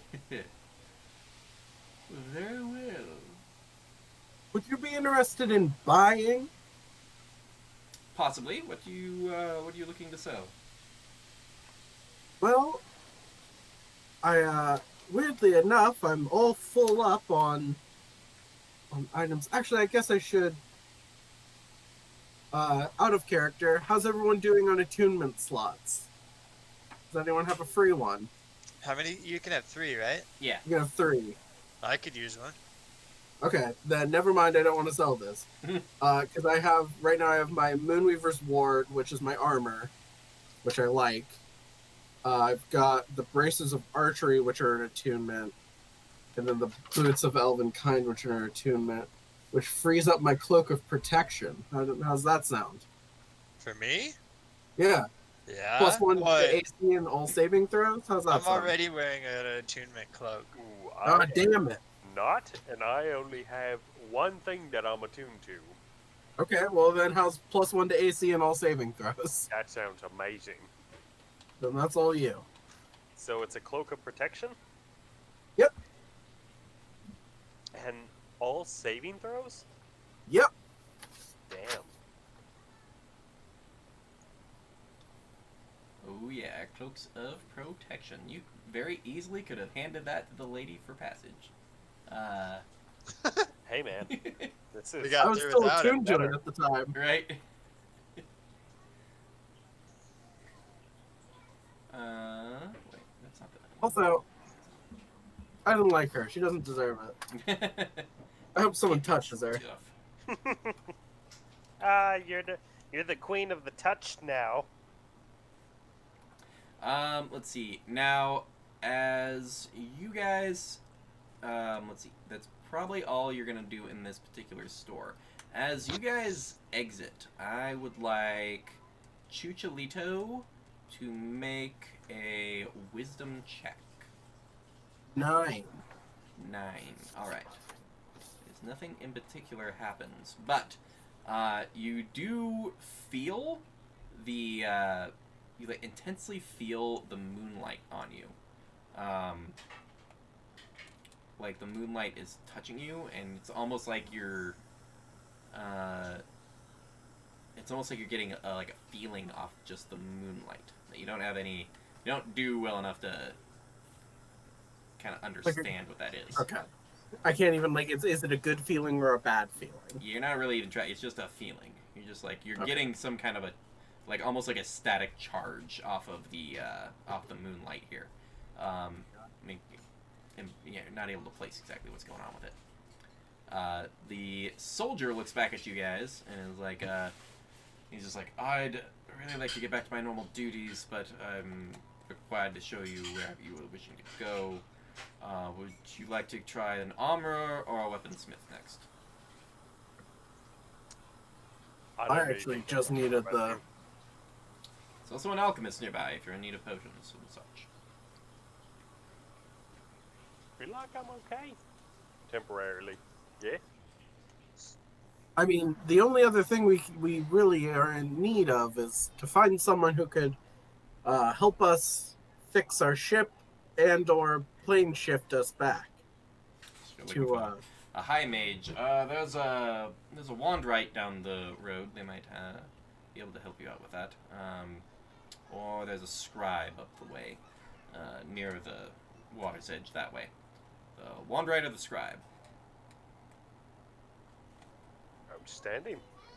Which Potentially the scribe, maybe? scribe it is. It starts leading you guys, kind of to the right as you go down, and as whenever he's not actually actively having a conversation with you guys, he also goes back into the song that's being sung by everyone. Has anyone here seen the movie Hot Rod? Yes. That does ring a bell. There's the scene right before the climax where everyone is walking through the city singing the same song, and that's just what I'm picturing. Good to know. I can't remember that, and I want to so bad. Oh my god. I just remember, babe, wait! Babe! Babe! Uh, I am fun. having so much fun, but I do have to get going at 9. Oh, gotcha. Yeah, we'll wrap up here. You guys, you talk to, for sake of brevity, you head over to the Unicorn's Quill and talk to the woman who runs it, and they have a whole ton of scrolls. They even have a whole tome off to the side, which is like cased up, and one of you takes a look at it, and she takes a look at you, and is like, "You don't have the money." She does say, she's like, "I do have," and she has like the way that one guy had that one scroll in a case. She has 3 different cases locked up in the same way. 2 with the scrolls, 1 with the tome, and the one scroll is like, "Well, if you're looking to switch planes of existence," she gestures to the center one, like, "the gate spell will certainly do that for you. I almost hate for it to be given away for use singularly. It should be added to a wizard's tome, but nonetheless, it is here and available for purchase. If you have the 50,000 gold pieces, I can hand it over." Now, do you have something maybe more simple, just like a plane shift? I do not currently have a plane shift scroll.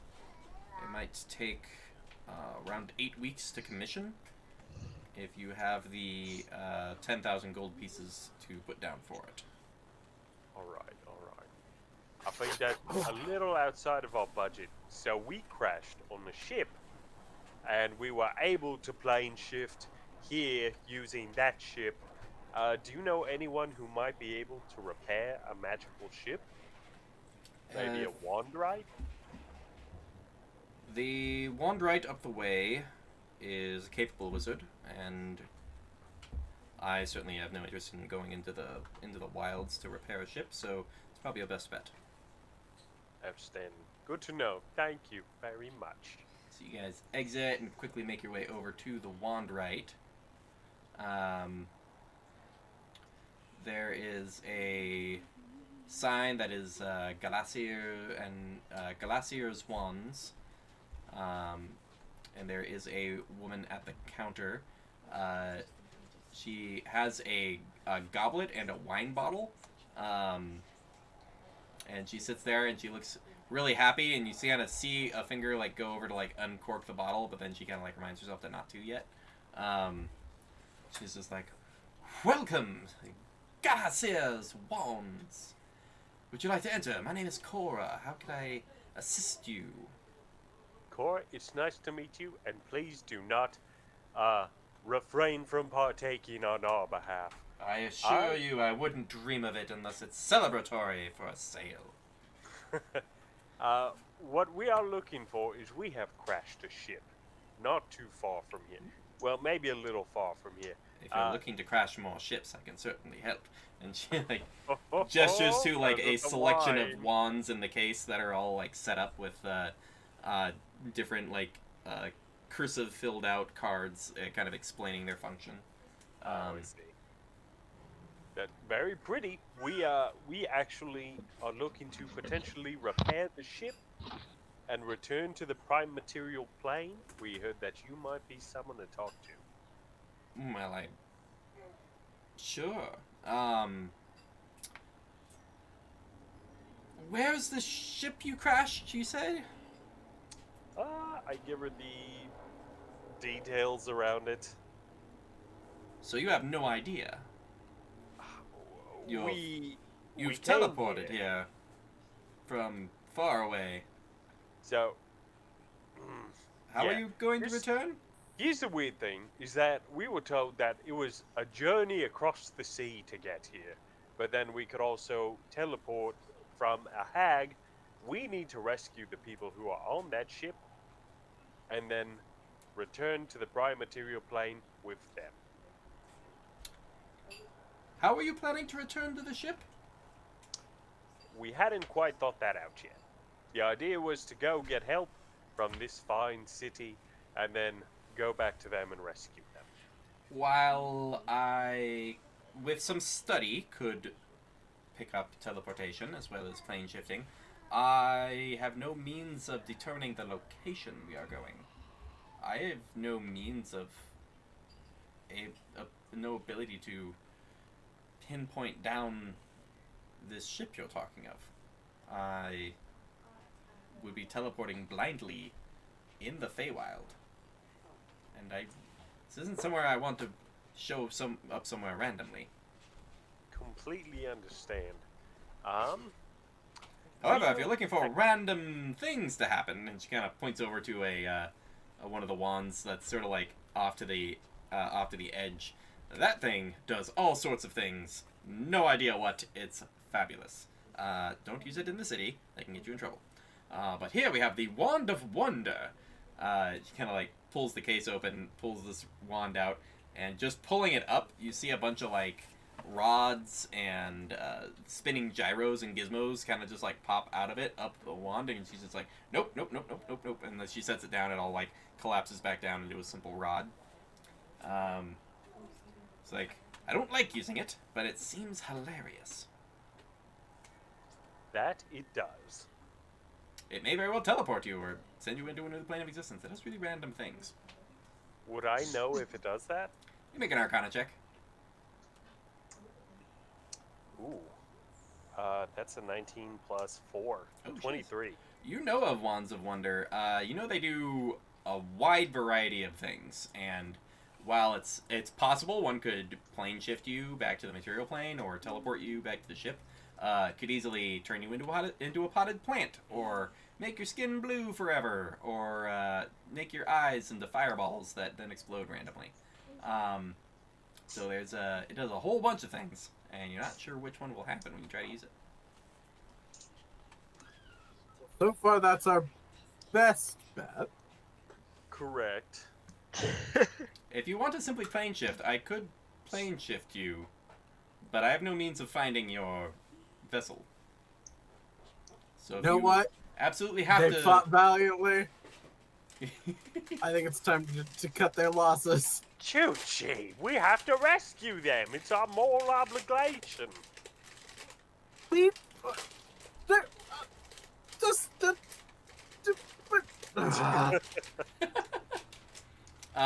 So you guys are. That's actually a pretty good place to wrap up. Is you guys just. But we can. So you are looking over a wide selection of wands for sale. There's weirdly like half a dozen wands that are wands of magic missiles. It seems like a standard sale item. But there's like a wand of fireballs, a wand of lightning bolts. There's wands for that enhanced casting. You kind of arguing over the morality of this when you all of you make a perception check. 4. 3. That one. All of you. What a good note to end on. Are as we pan out away from you, the thing none of you hear are bells suddenly ringing across the city, guards hustling very suddenly, and a large explosion in a tower across the lake, in one of the tall towers. Oh boy! And all of you just like talking morality of leaving the crew or not. So next time we will find out what happened, and what happens next. The panther exploded. The panther was just C4. And we will see what happens next time with these Guys Gone Wildemount, and see what kind of wands you end up deciding to buy and what just happened in that tower. Woo! Oh yeah. Hopefully we'll have Bud back, and he'll have his new class feature. Right. Let's have you Success, guys. guys. You guys should be at level 6 at the moment, correct? Yep. Oh shit, you we're have- level 6? Yep. Ah! You've made it to Syngorn, so it is time to level up to level 7. Oh my god, I Holy go shit. 2 levels. Yeah, I was still level 5. Wow.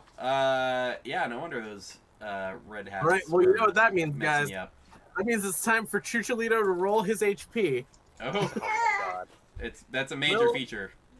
Will I continue to roll maximum? It's just easily the toughest rogue ever. Do it together. Here we go. Oh, Oh. oh, Wait. too Yep. shiny. Too Get rid of the shiny. ring light. Okay, wait. I just see brightness. Okay, what we got? Spinning. Here it goes. I can't tell what that is. I can't tell what it is either. That ring I don't light. know. It looked like lightning. There was struck, lightning, but other than that, I'm not sure. So I feel like it's good. Oh, it's a 2. Oh, that's fine. Oh. Well, you had to break the streak. Yeah, I did. Murders, are you sticking to your Echo Knight fighter? Yeah, I think so. I want to get farther into There's the... that cool level 7 ability, which I think is coming up. The Yeah, ability at to level scout. 7. Yeah, level 7. So you will now I be able got to it. shadow scout, or whatever the actual ability's called. 10 minutes up to 1,000 feet. Yeah. I'm up to 65 now.